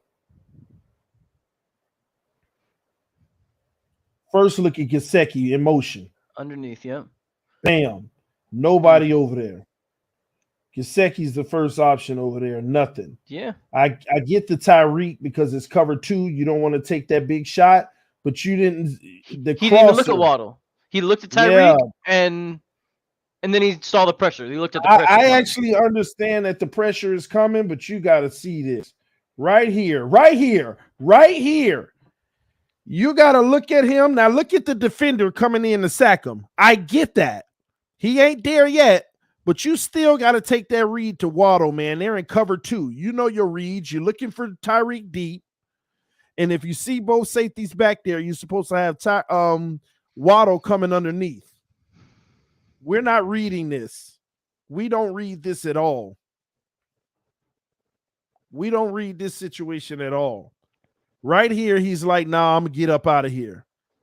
And the play is done. You don't even have a receiver going that way. I want to see if we run that play again. I'm going to remember that one. Because I honestly, I don't remember running that play again. And at least, let me say this. When that guy's coming, run to the right and try to make an off-platform throw to the right. Right here, he coming. You going left. Go right. Make him chase you, and you can still make that throw to Waddle. Or, remember, you had Gesicki the whole time over there on the sideline at the bottom. It happens, though. Pressure's coming his way. He didn't handle it well. That's all this is right here. Pressure coming his way. He didn't handle it well. But it happens. So far, he's, done his job to a degree, and then a few missed opportunities. Oh. Are you still on that play, or did you change it? I'm going. 72 got punked. Like, he got thrown. Hold on. Is this the same play? Yeah, it is. Yeah, it is. That's the same play. Rewind it and watch 72. Okay. You see him out there just standing there right now. He got thrown to offensive the side. line. Yeah, I was just going to see who in the heck, who did that anyway. All right, I see that. See, that was like a naked, though. Nobody missed their assignment on the O-line. They thought that they could get the fake. Everybody going to the right. Because you got an overload on the back end. Oh, so I see what you're saying with 72. Hold on. Let me look at it one more time. That's not Tehran, is it? Yeah, that was Armstead. He just missed. That was Armstead. The guy put a move on Armstead. Armstead helped blow the big play, y'all. It's true. He contributed in why that play didn't happen. Yeah. If he would have held his block, Tua might have seen Waddle coming across the middle. And that would have been a huge matter of fact, man. One could argue it could have been a touchdown because Tyreek would have been over the top blocking for him. Watch this. Look at 72, Teron Armstead, y'all. The guy's going to jump backwards and say, get your hands off me. Mm-hmm.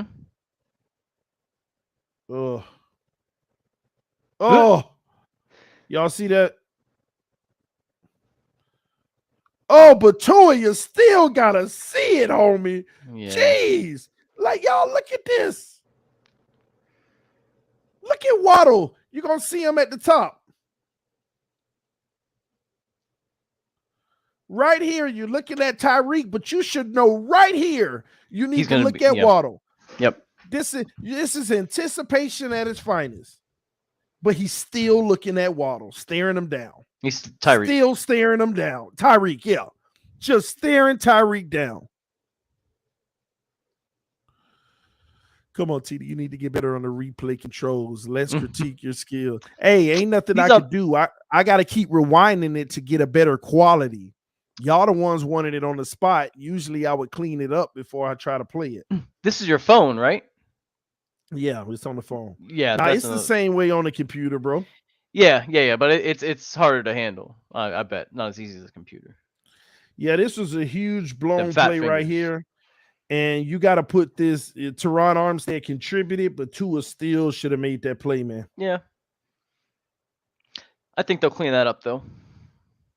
They can still clean that up. All right, just clean it up.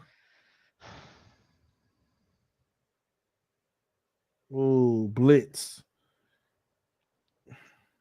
Who's called? Oh, I think that was CB83 calling. He done messed up my thing, man.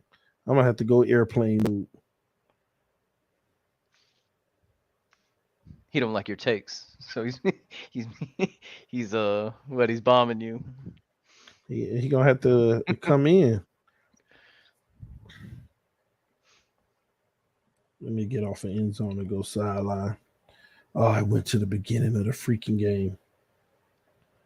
I think it was the touchdown drive. Was this the touchdown drive when all that happened? Field goal, punt. Maybe we still on that punt drive. I think we're still on the punt drive, yeah. Let me just fast forward.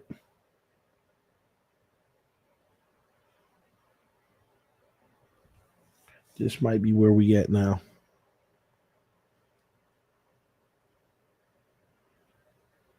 CB been back to, oh crap. Not bad, bro. Can you hear me, go. CB? Yeah, what's good? You got me? Yeah, you in here, bro. What's good, man? What's up with y'all, man? What's up? Trying to get through this film, bro. Yeah, I was looking at that last play. I don't know if that was Armstead's fault, man. I think the O-line is taught to go down no matter what. So anything off the line of scrimmage is really not going to be their responsibility. It's up to Tua to kind of figure that out. What the heck are you talking? What you mean he's designed to go down? So what they're doing is they want to make it look like it's a zone play to the right. So he's going to go down. Everybody's going the same direction. So he's never gonna turn back and try to block a guy on his outside shoulder because that wouldn't be looking like the play. So he's always gonna go downhill. Anything off his outside shoulder, he's not responsible for. You know, it'd be nice if he could carry him with him the whole time, but you know, once they diagnose that it's gonna be a pass play, you know, by then the ball should be gone. That's what coach is saying. I don't know, bro. That was on him, if you ask me. That was his guy. That's why he turned around and looked crazy. Well, when you block in zone, you don't have a guy. You have an area. So that's the difference between blocking in zone. That was his area. Your outside shoulder is never your area, man. If you're going down, it wasn't his outside shoulder. The guys basically did a move on him that made it the outside. Hey, he tucked in and then went through. Yeah, the guy actually said, "Get your hands off me." He was hanging on his outside shoulder. I got you. All right, here's the next one. It's quality. Let me back it up a few more times. Okay, the brightness is up. All right, here we go.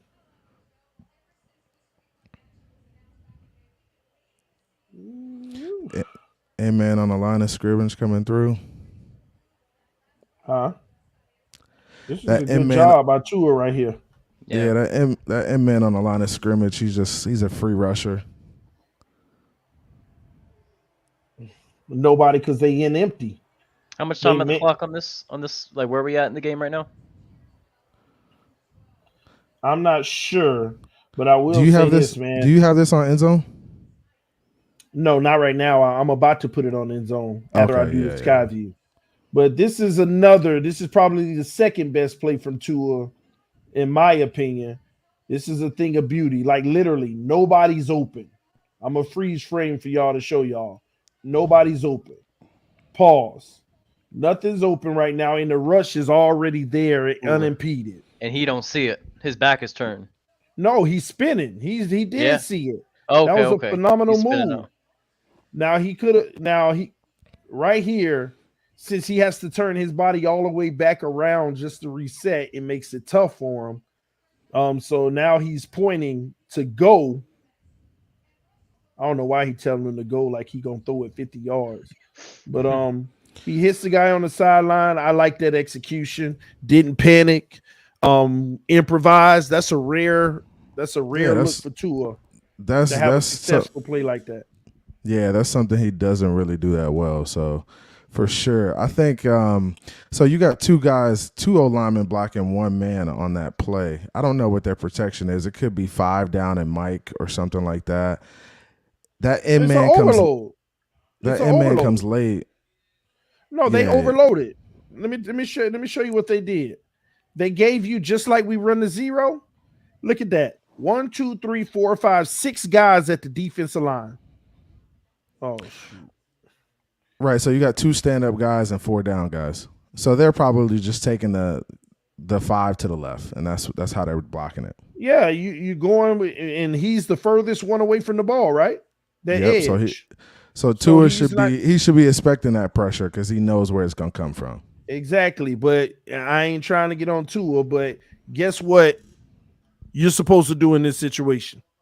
I mean, you could throw hot or check, but you don't know if it's coming. You know, they stand up right there all the time, and they might not come. So you don't know if it's coming. But look at the formation. Even if it wasn't coming, you communicate with the receiver at the bottom of the screen. Whatever your signal is to stay home, right there, you gonna get the ball, go to work. It's simple stuff like this. You said you said the bottom guy? Yes, so, the one that's getting 12-yard cushion. Yeah, I don't know. It's tough. I mean, because usually when you're looking at hot guys, you're looking at your slot guys. So if your blitzer over your slot guy goes, then he usually replaces him, turns around, catches the ball quick. No, I know you could. Listen, I'm saying that's how they usually implement it on offense. I'm aware of that, but that's if the slot guy, the blitzer, is coming off the slot. The slot guys are covered man to man. And a matter of fact, I'll do you one better. If you want to go to a slot guy, right? Who is that at the top of the screen in the slot? He has the same cushion. There's 2 guys up there. Right there. I'm telling Tyreek, run the slant.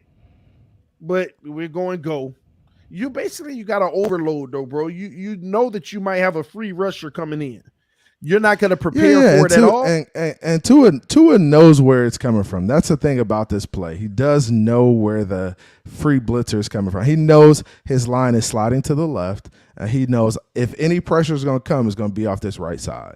He knows that. He identifies it, and then he makes him move around and then still makes a play. So it's a solid play. Well, I actually realize now, even though I said it's the second best play, actually it's a little worse than I wanted, because it's also stick awareness is not there whatsoever, because we end up what play? What down is this? Is third down? Third and 10. 3rd and 10. Okay. Yep. And we end up punting the ball. Now, stick awareness is receivers, right? No, that's quarterback. You got to know which guy you got to take a shot to. If at the end of the day, this pass on the sideline with a guy tiptoeing ain't going to be enough, you got to take a shot. Yeah, if you're in a position to take a shot. If you going to get the ball picked, then don't throw it. Throw it out of bounds. No. Like, you got to. I mean, it don't stop him any other time. You don't throw those type of passes. You don't throw gimme balls. You don't do that. Yeah, you do. That's why Tua pointed and said, "Go." You put that ball up there. He's hoping he could play and he could make one miss. That's all he could do at this point. You don't want to throw the ball up for a pick, though. Well, would you attempt to hit Tyreek Hill on a deep post? Would you on this play? Attempt the deep post? Yeah. He had time to plant his feet. Right here. I mean, look. So it's right too late. Is it? I don't know. It's tough. That's tough. Okay. I was just asking, and maybe not. It's cool. It's cool. So we're going to put the ball on 4th and 3 now.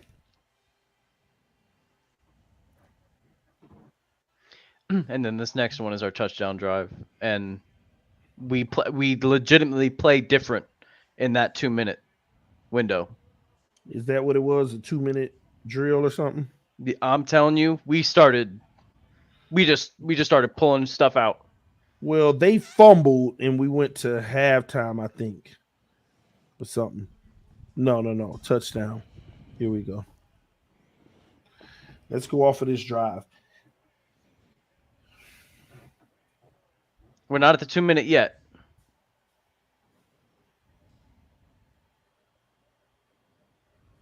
And we stopped running the ball too. We did not run in that 2-minute. Mm-hmm.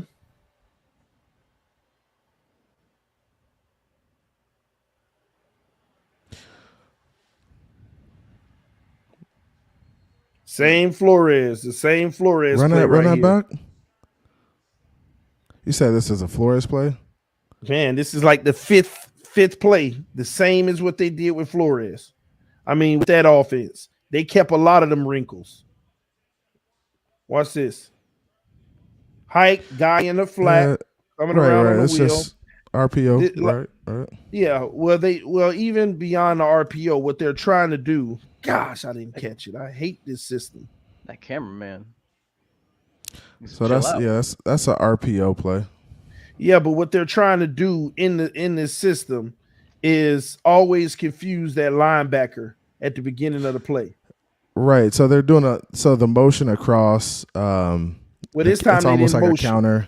It's like a counter. I'm talking about once the ball is snapped, he's going to come across the formation. But that ain't the guy in the flat. You see the guy now on the wheel, kind of. But now Tua's reading the linebacker. Okay, he's chasing him. I got my window. Yep. Flores all day. It's that same concept they kept running with Waddle and Parker last year. Yeah, you're definitely going to use slants and stuff to put players in binds. I think that's going to be in every offense with guys like Tyreek Hill and Waddle.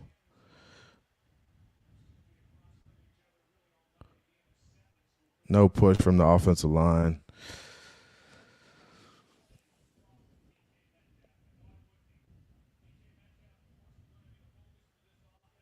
I need better quality. So this looks like cover one. Safety's back. Yep. I see cover. It's cover 3. We don't know yet. We got to wait today. That's cover 1. Looks like. Well, no, look, bro, it's cover 3, clear as day. Look at the both of the corners outside of the receivers, and then when the play snap, they bailing. TD, you got to see if they guard somebody first. You can't just say it's. See, they did. That's what I'm saying. They never followed. They still look at number 2 at the bottom. He backing in his area, bro. Now, that's 3. Number 2 is definitely dropping. The other guy, now it looks like the other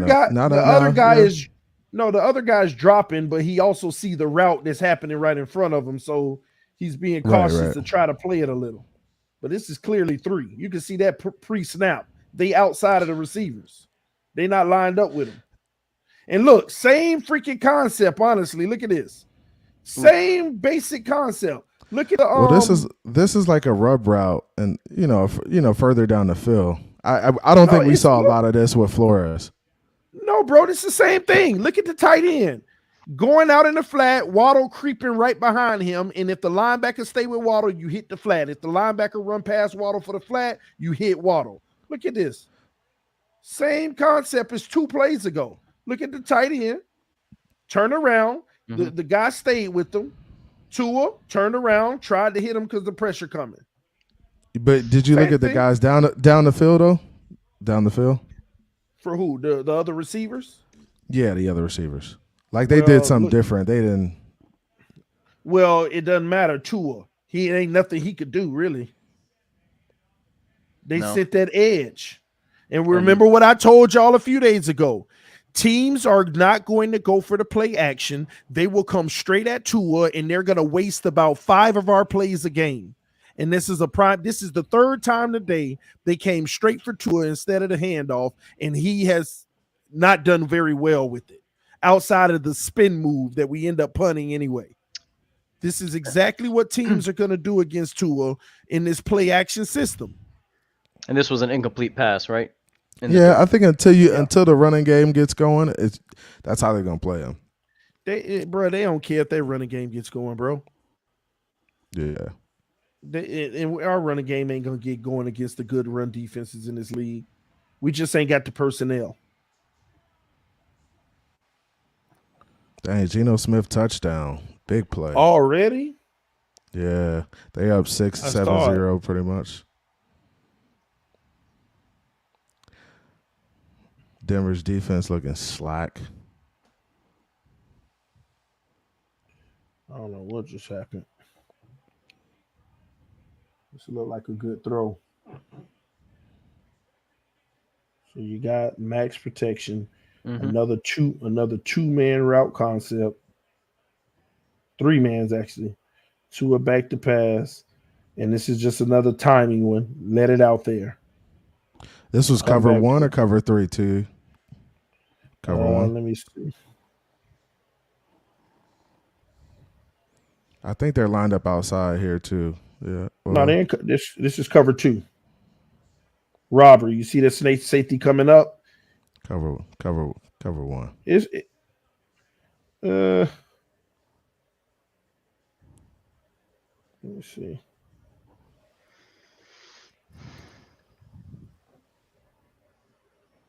Russing them already in a hole.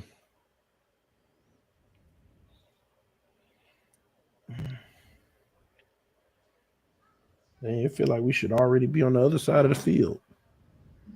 Yeah, we should be hitting that 2-minute mark.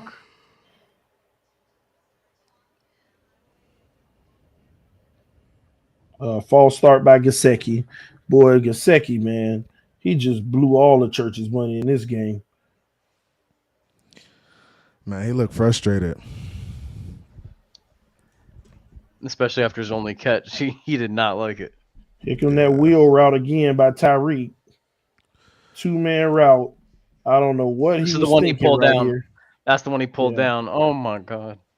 Bro, it's just terrible, but we'll take it. A 5'8" wide receiver pulls it down on you like that. Oh my God. Yeah, that's embarrassing. I mean, he does that. That's a $30 million man right there.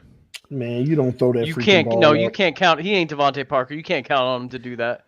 Man, you better go back and watch Tyreek, man. He does that. Ooh, he did that for Mahomes too. Better go back and watch Tua. He gonna get picked off more than he. Okay, here we go. We're in the 2-minute. We're in the 2-minute. A minute 49.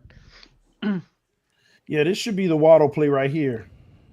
I think. Look at all that cushion too. We'll see. Nah, they further down the field before they hit the Waddle play. Believe so. No, Waddle play was 46 yards. They're right where it's supposed to be. But we get to it's fourth. It's supposed to be 4th down. 4th and 1. And we're not there yet.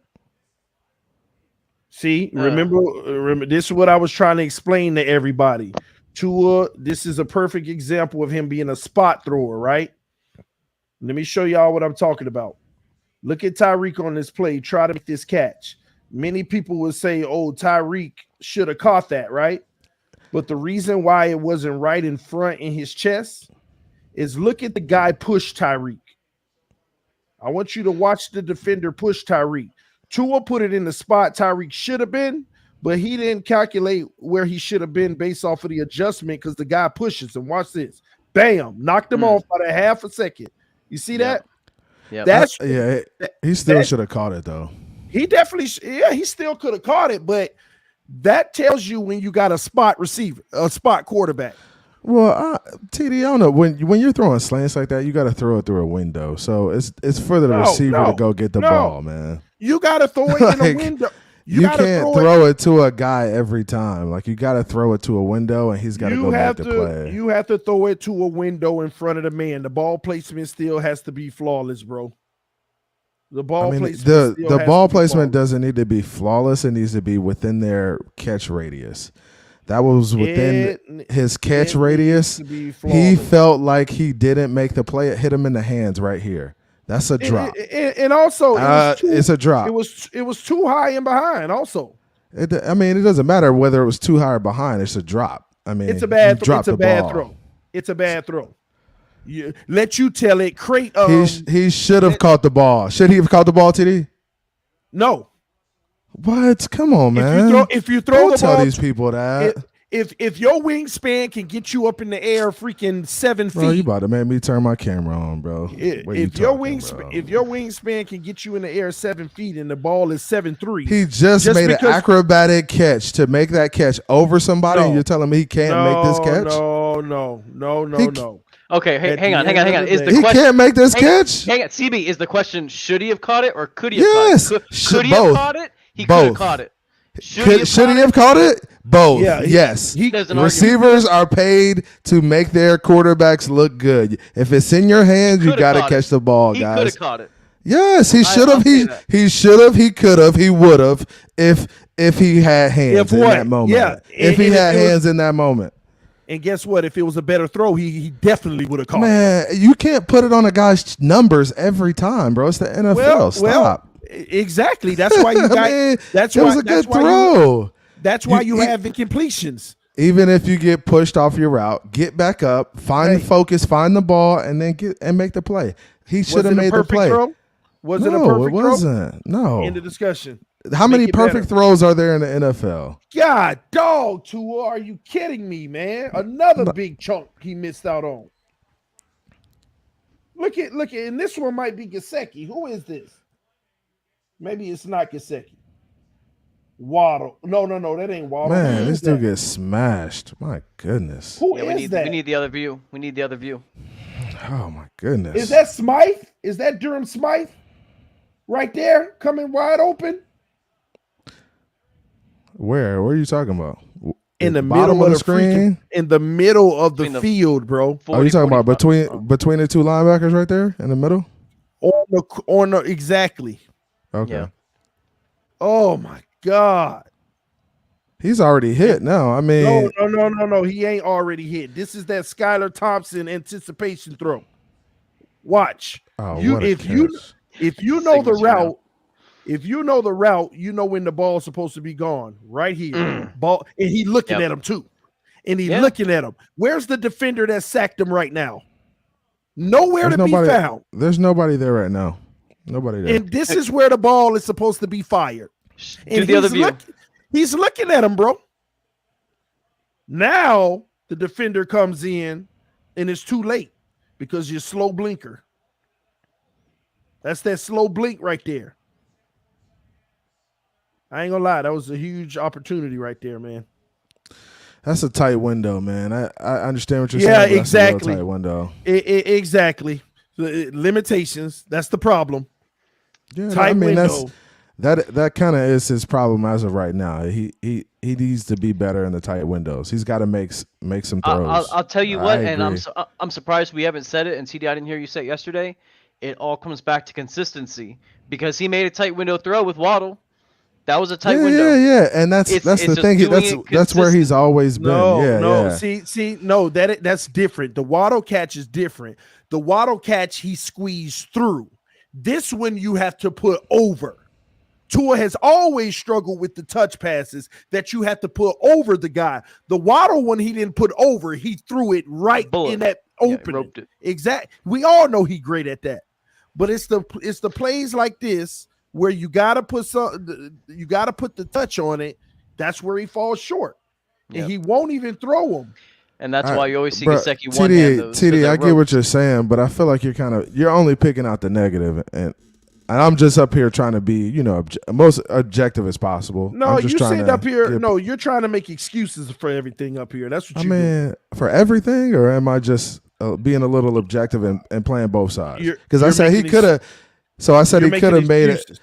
I said he's got to be better in tight windows. Like what else? What else can I say? That wasn't a tight window. That was one where you drop over the top. It's still a TD. It's still a tight window. It's a very minimal window to throw the ball. It actually was wide open, bro. So how do you define a tight window, TD? A tight window is squeezing it between two players. There's a two guys right there. There's two linebackers in the middle of the field. It doesn't matter whether you're squeezing it through them or over the top. I can't today, bro. You're ridiculous. Squeezing it through is a tight window. Anything where you don't have space to put the ball in is minimal. That was wide freaking open, dropping it down in the middle of that. That was wide freaking open. Wide open, man. How many quarterbacks do you see? No, we're not doing this. I'll play it again. You learn today. How about that? Because you just be arguing to argue, bro. And by the way, look at the Tyreek throw. Got to leave his feet, dive for the ball, and gets one hand on it. Yeah. Diving for it, and can't when did he dive for the ball? He never left his feet.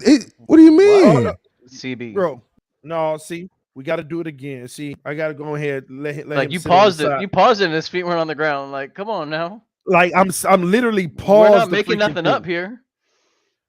They saying you toxic in the comment section, bro, and they got a point because you ain't making no sense whatsoever right now.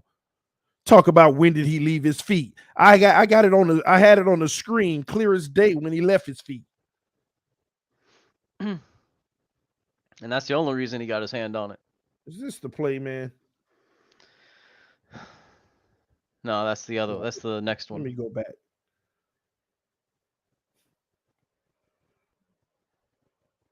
Hey, man, this thing sucks.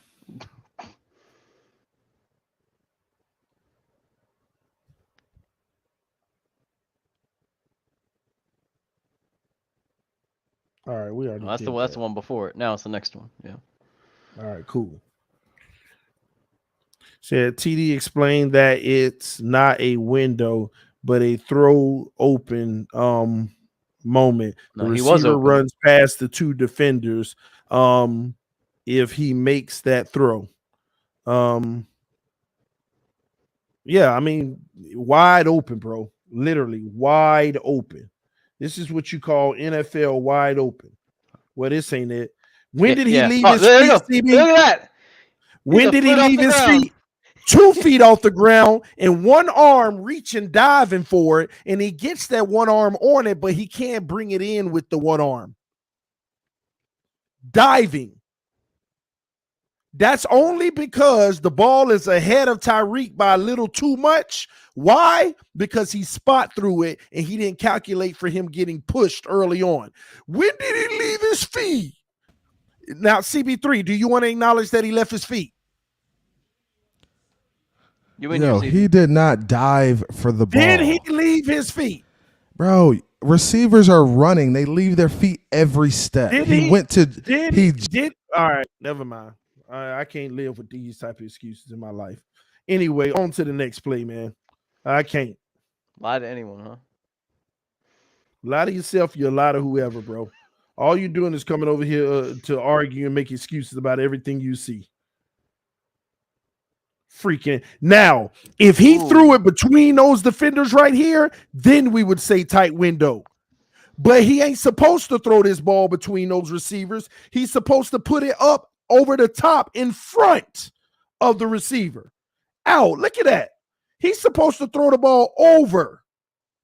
And this man gonna sit here and say that's a tight window. Where the heck you get tight window from, bro? Let me give you a better view. Let me give you a better view, man. You're going to learn today. We're going to teach you a little something today. Sorry. There. You can't tell me that ain't NFL freaking wide open. That is what you call NFL wide open, CB. And truth be told, the flat is open too. But the real play to be made right here is NFL freaking wide open. And it looks like that's where he's looking too. Like his head's looking at him. He looking there, but Tua knows this ain't his strength. These are the throws that he always overthrowing as a pick or a drop pick. Or Gesicki's one-handing it. Yeah. Come on, man. You gonna make an excuse for this? That's a tight window. Oh my God. Is that what we do now, Dolphin fans? So that we can continue to see Tua as a Dolphin, we want to call everything a tight window. Freaking wide open in the NFL, bro. This is what you call anticipation, man. You got to make this throw. I'm not reading the comments, but I can already. I'm probably pretty sure what they're saying. We have to be this critical for when we face teams that are better than the Patriots, which are a lot of teams right now. Patriots are not that good. I mean, their defense, yeah, sure, but come on. If we want to beat Buffalo, this is the kind of shit we need to be taking advantage of. And if you don't want to make that throw, at least hurry up and get it to the guy in the flat. God, dog. Ain't nobody on the guy in the flat. Well, look at the defender behind him. You got to get it out there if you're not going to hit the wide open receiver.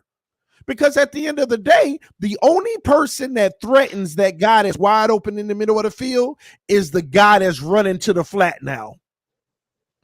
This is wide open, man. Freaking wide open. And I got to hear the excuses from CB83. TD explained that it's not I already read that. Yeah. He could roll out to the right here too. Another year, another new Tua near with the same excuses on the stream. Let me see. Nightmare Wolf said, also take into account the trajectory and route angle where he's going to see. He's going to be open. This is what Tua needs to see. Exactly. These are the exact plays that separate him. These are the plays. If he make these, nobody will be able to stop this team. These are the plays that was open all last year right here. And guess what? This is where he was supposed to throw the ball. If you know your playbook, bam, right here, that he should be cocking back. Yep, I got him. Got him. Because that linebacker has to drop to the flat. And if I see him bailing back, I'll pull it and hit the flat. I don't think he likes getting hit. He doesn't like getting hit, man. He doesn't deal with that pressure good. He really doesn't. This is the big play right here. And we take a sack. No. Ain't no excuses.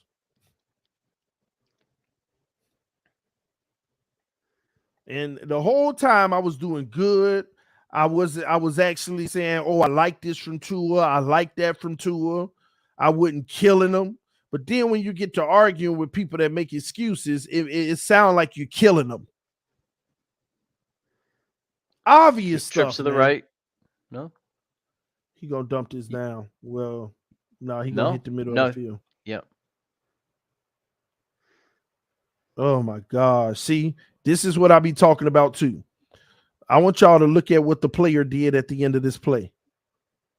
I want y'all to see what the player did at the end of this play. Is this it? No, this is the same one that he just missed. I want y'all to watch what the player in the flat does on this play. Tua decided to go with the more riskier throw. It converted, and I'll take that. But I want y'all to see what the player did in the flat because he felt that he was wide the freak open. I want you to see his reaction after the play. See the one in the flat? And y'all see you see all that daylight potentially? Now watch what he do, the player in the flat. I don't know if y'all saw it at the end, that frustration, putting his hands on his helmet. Everybody wants the ball. We got to see it. No. It's the thing, the little bar keeps on covering it up. Oh, this is the Tua play right here, the big one. Now, this is a window, CB. This is actual window, and he does a great job on this window because it's actually tight coverage. And he throws it middle of his body. That's a window. In stride. Waddle's already full speed. You could throw it straight to him. You ain't got to put it over the top of nobody. That's a window. That ain't wide open. Beautiful throw, by the way. In stride, right in front of him. The two defenders crash into each other. I'm going to have to do the sky view on this one. Perfect. Perfect pass. Look at them. They fall down too. Damn, that's a bad look. And what people need to understand is Tua can throw in windows. But when a guy gets to another, he can't throw. He doesn't have the touch passes. That's the issue. Where you got to throw it over the linebacker and under the safety and drop it in that wide open area. Pick on the big play again. Well, I want better quality.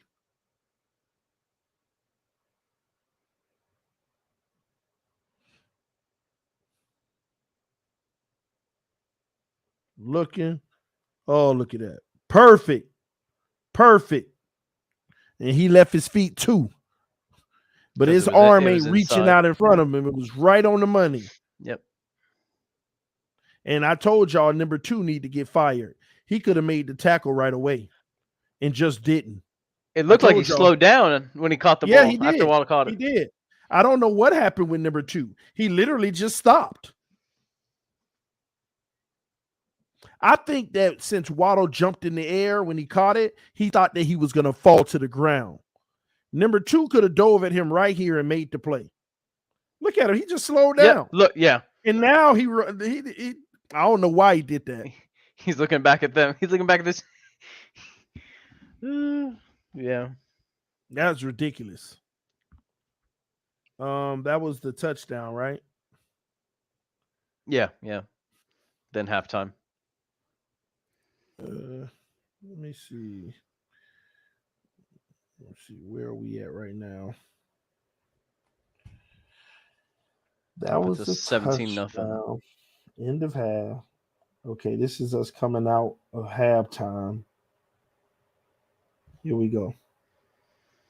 TD, Tua feet are bouncing by the time he sets, and the tight end breaks open if he throws that. He's probably injured for the season. Business decision, no doubt. I don't know what you're talking about. Are you talking about the pass that he didn't throw to the tight end? What do you mean business decision? No doubt. It was a sack. It ended up being a sack, bro. There ain't no business decision because you took the hit anyway. No. And that's another thing. Y'all you want to accept the quarterbacks that don't want to put it all out there? Make it. I don't want no quarterback making them kind of business decisions. I think what he's saying is like he's, and like I said, he's scared of getting hit while he's throwing. He exposes his ribs. He's scared of getting hit like that. Maybe that's what he's saying. I mean, I guess after his catastrophic injury in college, I mean, still, like you said, that's not an excuse. That's not a good trait to have. I mean, but.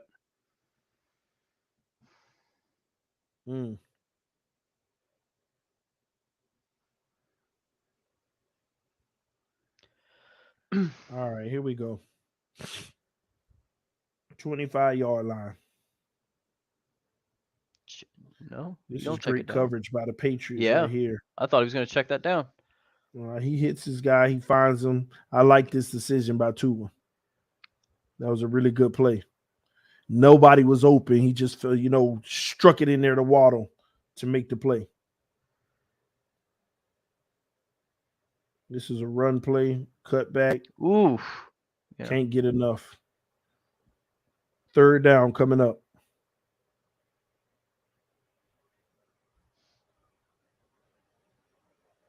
I think it was a 3 and out. Fakes the handoff.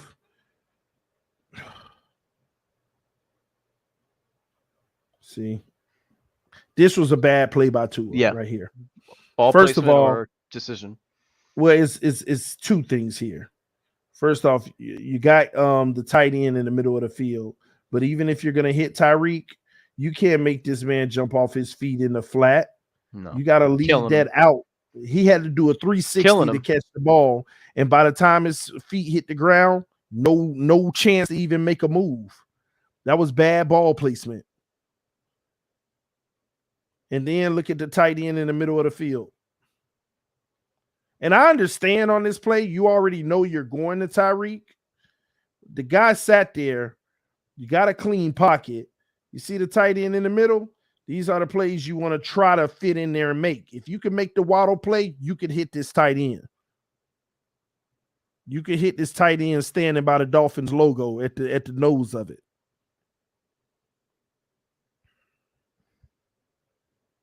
And we punt the ball. We're getting off the field. Yeah, that ball placement just got to be better. You got to lead him towards the sideline, and he can try to run towards the sideline and beat the guy on the edge. But making Tyreek do a 360, And you had a tight end on the back end at the bottom of the screen. But this is Mike McDaniel's offense. Hurry up and get it to somebody. The problem is you got to be perfect with the placement. This one of them plays. Look at, oh my God. Did you see the tight end at the bottom of the screen coming across? Yep. That's why I hate that they don't require him. They just saying hit the first person. Look at the tight end coming across the bottom. Wide the freak open. Back's turned.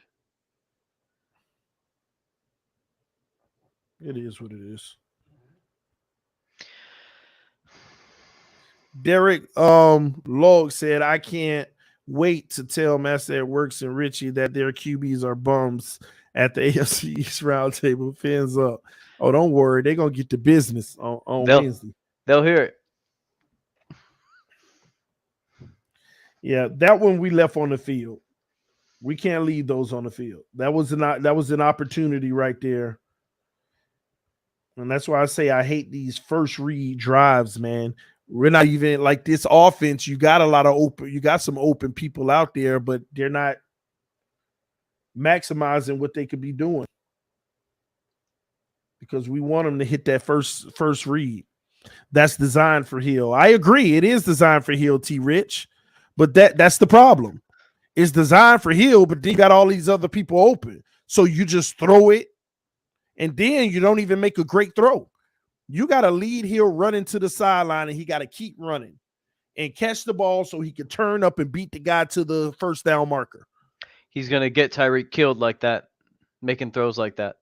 I think that's the bigger deal we really need to make here. Like, yeah, we don't get any productivity out of the play, but you're going to kill your effing WR1. This is a design screen pass. I'm so happy they didn't call pass interference holding on this.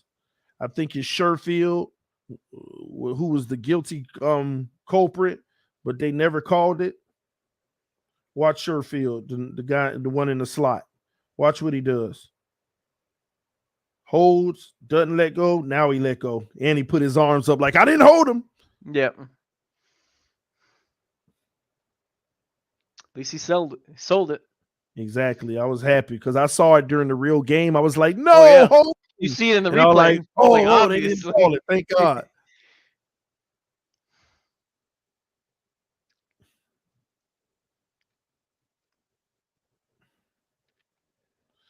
I like this one here, man. Yeah. The defender took a bad angle. Well, that's Tyreek, isn't it? Or is that Edmonds? I think it might be Edmonds. No, I think it might be Sherfield. Oh, this quality is terrible. Yeah. All right, this is better. Yeah, it's Sherfield. 11. Now watch this. Right there on the side hip. Luckily, the defender took a bad angle. If he took a good angle, if he would have went straight towards the referee, he would have been able to make the play. But you see that curve he took? I want you to look at the defender on this.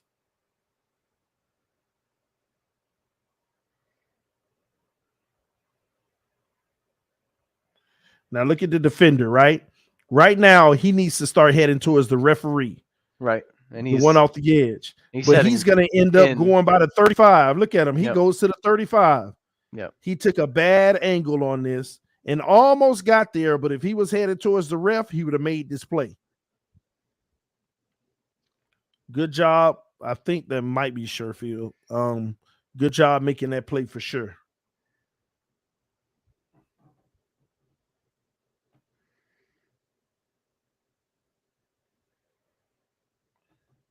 They do it again, but they run the ball this time.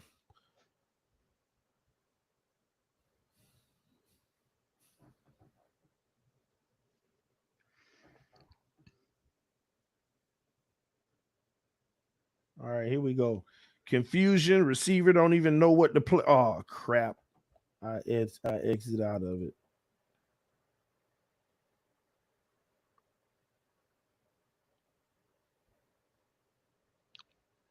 Give me a second.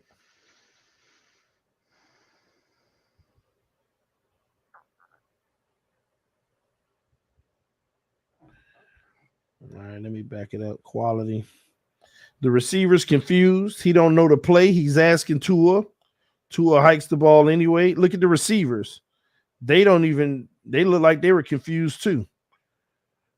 Sherfield, I don't know where he at. So he stays in blocks. In the middle. Oh, he gonna hit him this time. He gotta hit him. He better hit him. Oh he doesn't. God, dude. Tua! Dude. Jesus, what are you doing? Dude. I thought he was gonna hit him. I thought he was gonna hit him too. Is that Tyreek Hill wide open in the middle? It's Tyreek or Waddle. See, it's the same kind of throw. Over the linebackers, under the safety, on a crosser. Oh my! That's 10 yards. There's 10 yards between him and the dude behind him.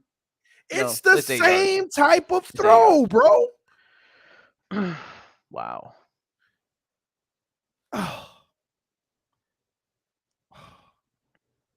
You gotta be kidding me, man. And look at the option he took. The way he threw the ball to the outside, that's the same throw he needed to make across the middle. Same distance, same arc, everything. Just throw it over the middle.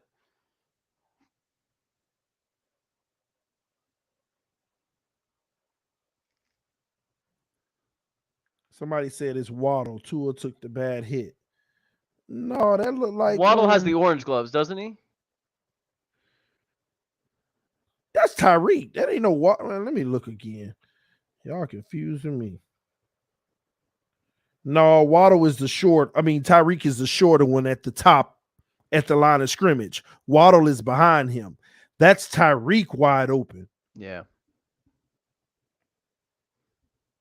Oh my! Even right here, you already know the route, so the ball should honestly be on its way. And Why? He turns to look at the pressure coming and then hits the guy behind the pressure.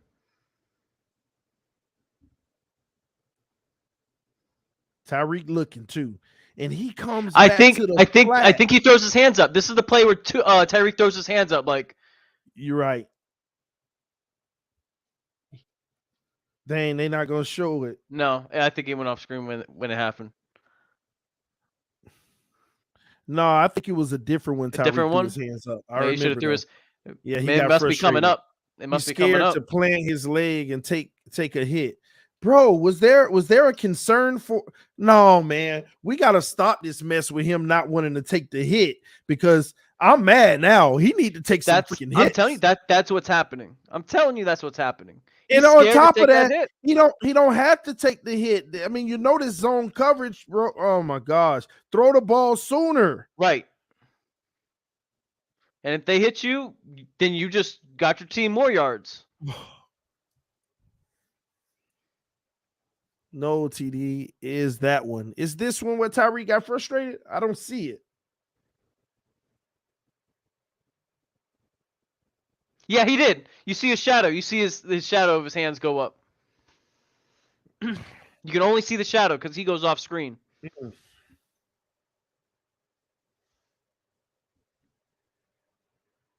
Man, let me see this one more time. Even Gesicki right here on the quick dump off in the middle. but I'm sorry. And technically, Waddle was open too. Technically, I mean, look at it. Waddle and Tyreek open. If you know the route, you get the ball got to be gone already. Look at this. Yep. Both of them open. And you could throw that a little bit, like make Waddle come in a little bit for it if you really wanted to be careful. Then let me move on. I don't want to hamper on this. Yeah. And look at that. And look what happens though. You see, we still get the first. This is what I'm trying to explain to people. People was asking me today, PFF is a joke. Why do they have Tua's rating on PFF of 53? Because every time he threw the ball, although it was a completion, this is what happened. First of all, you threw it to the wrong guy. PFF is going to ding you for that. And then when you throw it to the guy, that's a done play right there. That's all you getting credit for is the completion. Because the running back did the rest. Broke a tackle. Shook a guy. But, that was incredible. That was incredible. And people think that Tua, on a rating standpoint, is supposed to get credit for the whole thing. No. Why was Tua rated 53 in PFF? Joe Burrow was rated 53, and Joe Burrow had 4 picks. People don't understand how PFF. PFF is a joke until you want to talk about the O-line last year. PFF is a pure joke until you want to talk about the O-line. PFF said it was the worst O-line. Yeah. If you understand statistics and understand PFF, you'll know it ain't a joke. It's a composite score. It tells you, and it has an EPA score. That basically says, how much did you contribute to the scores, to the points?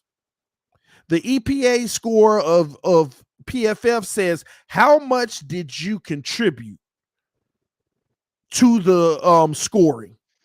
So when you throw a 5-yard pass, they go 50, you get credit for 5, not the 50. But when you throw a 50-yard bomb, you get credit for the whole thing. That's the difference. That's why some quarterbacks that had more picks had a higher grade, because when you throw a 5-yarder that go 50, they just threw the 50. When you threw the 6-yarder that went 15, they just threw the 15-yarder. When you threw a 2-yarder that went 12, they just threw the 12.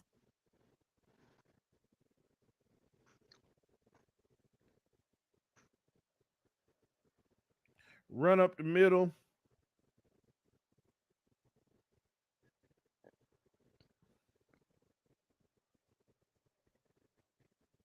I think this is where we stall.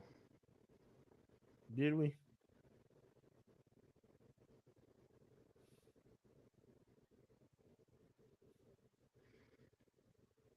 $14 in motion. Who's that? He should have already done hit.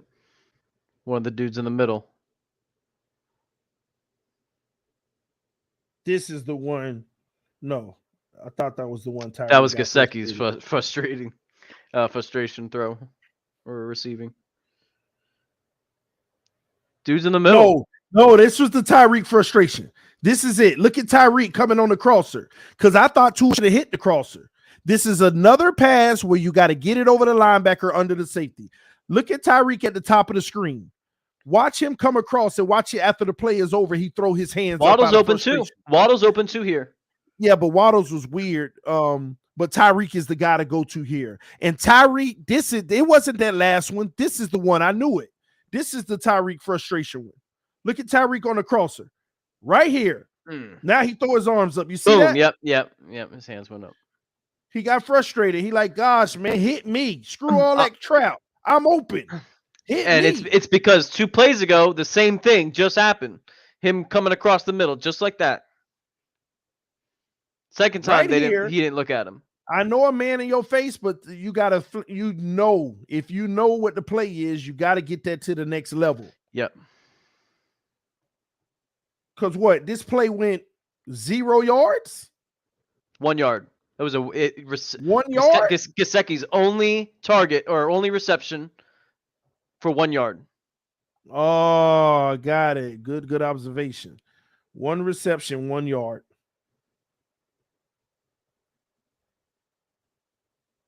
This was the one right here where I noticed Tyreek sick of it. That's the 3rd time where we see Tyreek And this is just a case of if you know where your guy's supposed to be, with that pressure coming, you got to put that ball up where it's supposed to be. Right here. He's looking right here, by the way.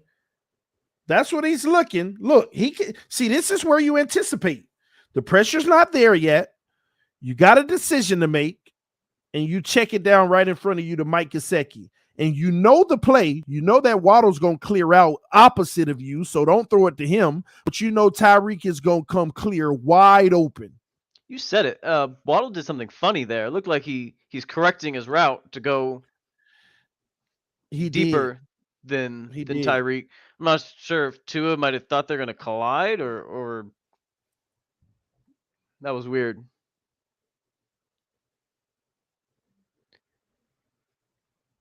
Look at this. Look at that weird little out. Yeah. He like goes deeper than Tyreek. Waddle. It's almost like Waddle might have been. Ooh, Waddle showed frustration on this too. You see this? Look at Waddle at the end of the play. Watch Waddle. Watch Waddle at the very end of the play. Him and Tyreek showed frustration. Watch Waddle. See that? He puts his head down. Yep. Freaking 1 yard, man. And then that's Gesicki's frustration. He throws the ball to the ground, like stays on his knees, demoralized. This is the thing. Just put pressure on Tua, and he may not make the big throw, the right throw to be made. That's wide open. Rusher and Tua vision, jump, fade, throw won't plant. I agree. All you got to do is send somebody in his line of vision, and he's not going to throw that ball.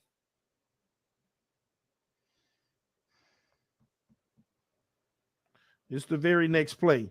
Ooh, who is that at the top of the screen? 1-on-1. I like that matchup. That's Cedric or somebody. Yeah. See this one right here. You got Tyreek on the out. He's probably going to hit it.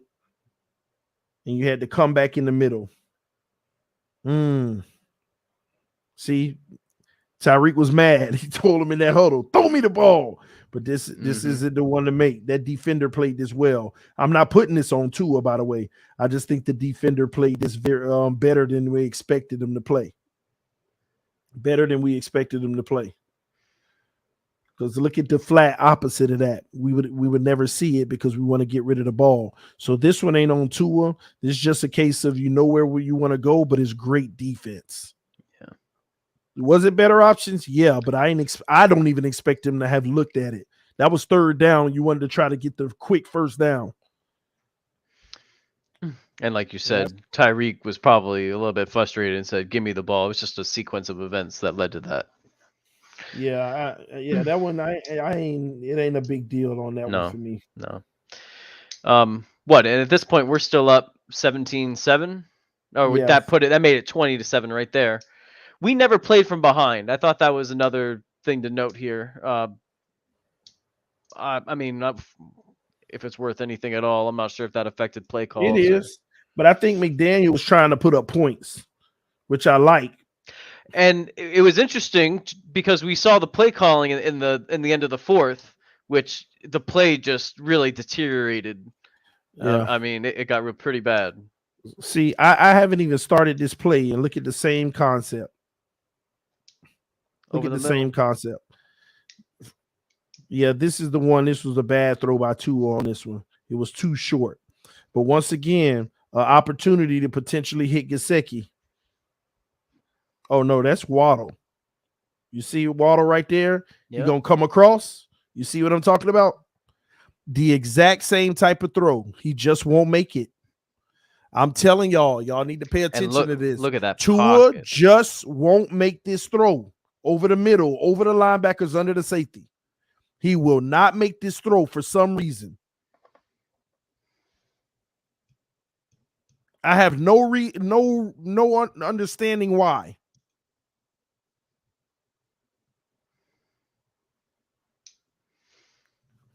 Why? No pressure. No pressure. And I'm not mad you go at Tyreek, but you threw a dud.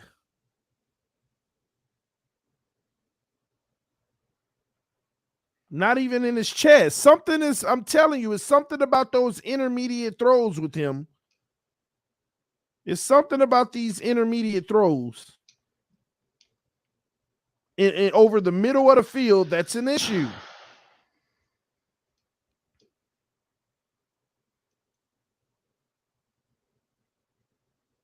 Yeah, it was a clean pocket. Look at it from the pocket view. It was beautiful. It was gorgeous. Look at that protection. You see Waddle? Y'all saw Waddle creeping? That's where he looked first, but he wouldn't go.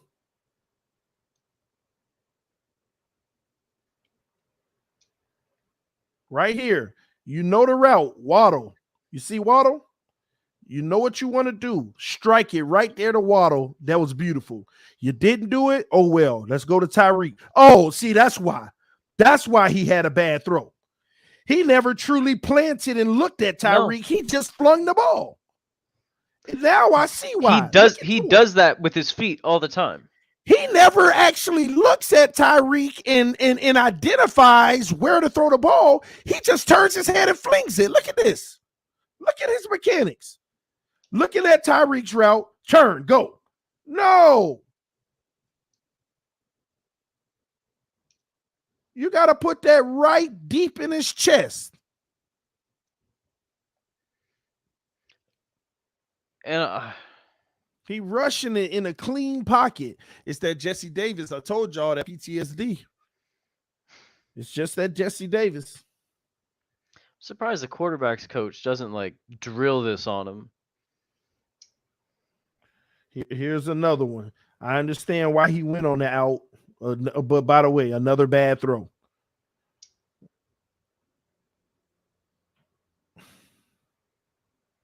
No, not this one. This is another bad throw. All right, so look at this right here. So let's pause for a second. First of all, you got the tight end at the top who's sitting down in the zone, but it's fine. You're already looking at this route right here, and it's where you want to go. Now, right here, where are you supposed to throw the ball? You're supposed to put it in that flat, but you got to throw it towards the sideline so he can catch it and run up the field.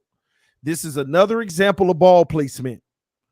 Put the ball on the outside towards the sideline so he can catch it and run up the field.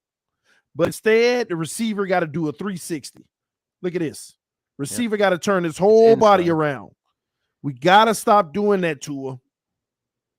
We got to stop doing that. Lead the guy towards the sideline so he can run with momentum. We have to stop doing that, man. And Wilson actually did a good job at changing direction there, despite the ball being on the inside instead of the out. That's actually pretty quick. All right, here we go. We got single high, maybe. They hand it off.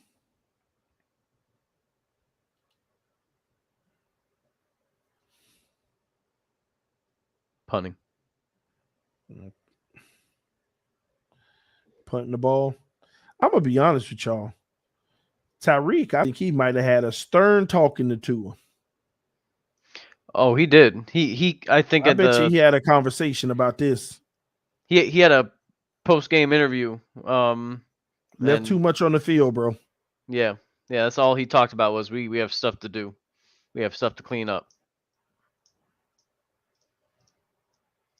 Toss to the left.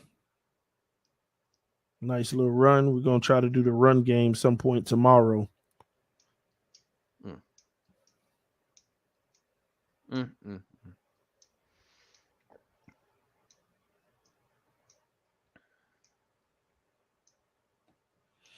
right, 2 on the center. Play action. Once again, look at the crosser in the middle of the field. You better hit Waddle. Come on, Tua. You God, Jesus. Jesus, see? These things have to happen quick. Wow. He doesn't throw it till he's about to get hit. That's the problem, I think, with being left-handed. He has to turn his body all the way around a full 360 in order to get set. Because come on, man, if you could just turn your body quicker, look at Waddle. You don't get no better than this. And look, he looking at him. He got his eyes. Yep. How do you? And This is the fourth play across the middle, wide open. Fourth play. I feel like we saw him do this play, rolling out, except the other direction, and he makes that throw. So rolling out this way, if that's not his forte, I don't know. Somebody said, but TD, I see a bunch of QBs do that, and that's why they probably one of the lower tier quarterbacks. Who? Please tell me who. That's probably why they one of the lower tier quarterbacks, because you can't miss this 4 to 5 times in a row. And let me tell you why he hesitated on this play. This play is proof right here, y'all, that he looked for the check down. You see the guy on the ground? You see the guy on the ground with Matt Judon? That's where he wanted to go with the ball. That's where he wanted to go with the ball. Watch I prove it. Watch what happens. When Tua turn around, he want to throw it to that guy. Watch. He want to throw it to the guy in the flat. That's the guy that hit him too. I can't believe that. But the guy in the flat was on the ground. Yeah. Watch this. Clipped him. He usually supposed to come out in the flat. He ain't got no safety valve out there. And where did Waddle in? Is this the where did that should have been a pick. This should have been a pick. Is this the same play? Yeah. Oh my gosh, bro. Yeah. Waddle's at the right this over is Waddle's the one head. That should have been a pick. And then he tries to go to Waddle this late. And it should have been the pick, but the defender messed up his own teammate's pick. Yep.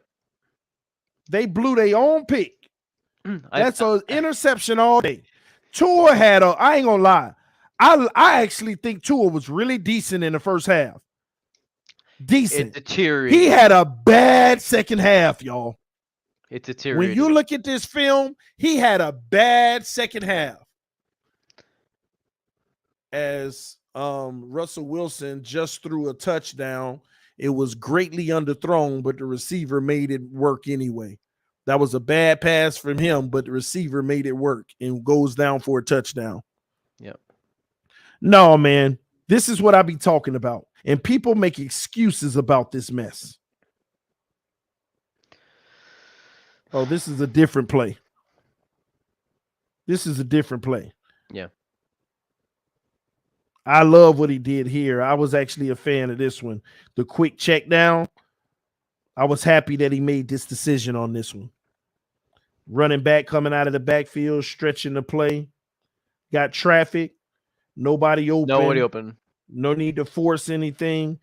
Quick hitter, first down. I remember when this play happened, I was like, good decision right away. You don't need to force nothing.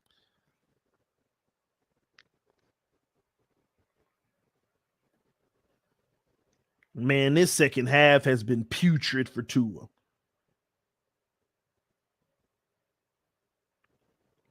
Tosses it. Busted open in the backfield.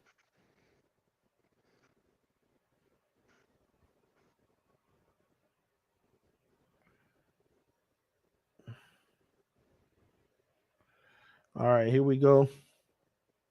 Tua in the shotgun. He's back to pass on this one. All right. So far, I don't see nothing he can do. He got good protection. The guy's slipping out of the backfield. Now this, you see the guys at the next level, that's coverage you don't throw into. Those are tight windows. Yep. That's where it's a little too close. Now, this is where Tua has to throw deep for the go route. Yeah, he's got. Y'all see that guy killing his man? Do you see the guy deep killing his man? Oh my God! And he got his hand up. Now he's still complete. Oh, did they say complete? They said he still completed it, but this is where this is a touchdown. We left this touchdown on the field. I want to see when he had him beat, though. They might have could have gotten to him. No, Tua was rolling out. He was free. He escaped the pressure. Right here. No. Actually, not Tua. Actually, who you talking about? The defender. Oh, see right he's here, waving his hand. Yeah, yep. Right here, the wide receiver is waving his hand. Boom. Throw it. Hit see, him. He put his hand up. Yeah. I thought he was going there. That's a touchdown. They did too. They're not coming in for the short guy at the 30. Yeah, They're both safeties are trying to hurry up and get out there because they see it blown. Yep. That's a touchdown. That's a touchdown. Yes, it is. Well, if the play is made, it's a touchdown. Right. Now he got the wide open underneath. It ain't a first down. No. It ain't a first down, but this is right here. And ball that placement. That is 7 points, bro. 7 points. Receiver got his guy beat. So out of bounds. I don't know. And he has to jump off his feet and goes out of bounds with it.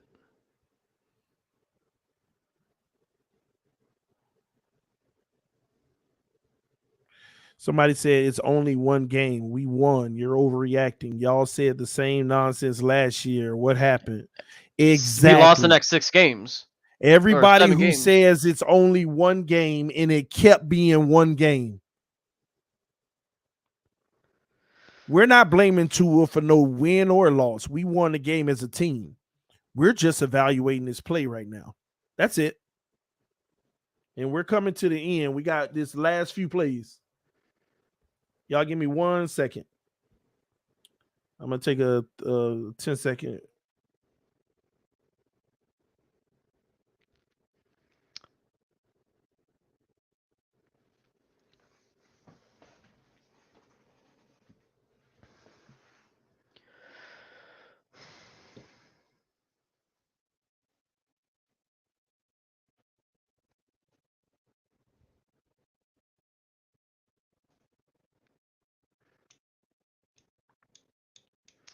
Jets defense. All right, my bad. Okay. Anyway, man, let me just get past past this, but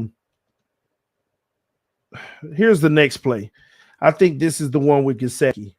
Y'all see Gesicki in the slot? Y'all see Gesicki in the slot? Stop right here. Yeah, you already see Gesicki. You already see he got him beat. He holds the ball. Okay, pressure. You escape the pressure.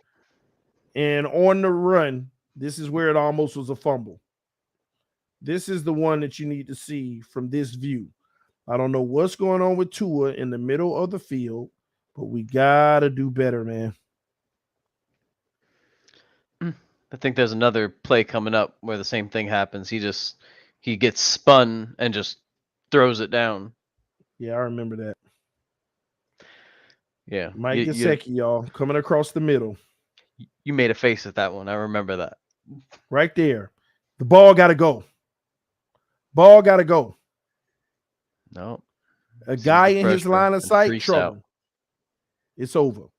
And I'm sorry I'm speeding up, guys, but just getting through these last 3 plays because I actually have to roll. So on that, we ended up punting the ball. And honestly, the last drive, we really don't even need to look at. No. I mean, at the end of the day, that was just them showboating at that point. But listen, anyway, I got to get out of here. I got to go check on my little one. I don't think he's feeling too well. I appreciate y'all coming through. We're going to be talking about this more as time goes, man. Second half was pretty bad, man. I appreciate you coming through on the run. I just got to run real fast. Yeah, man. I'll see you next time, all right? Yeah, man. Have a good night. You too. And to everybody else, thank y'all so much for tuning in. We got a lot to talk about, man. At the end of the day, we got to be better as an offense in general. And just like last year, too many opportunities left on the field. This is TD FansTalk, home of the real Miami Dolphin fans. I'll see y'all later. Peace.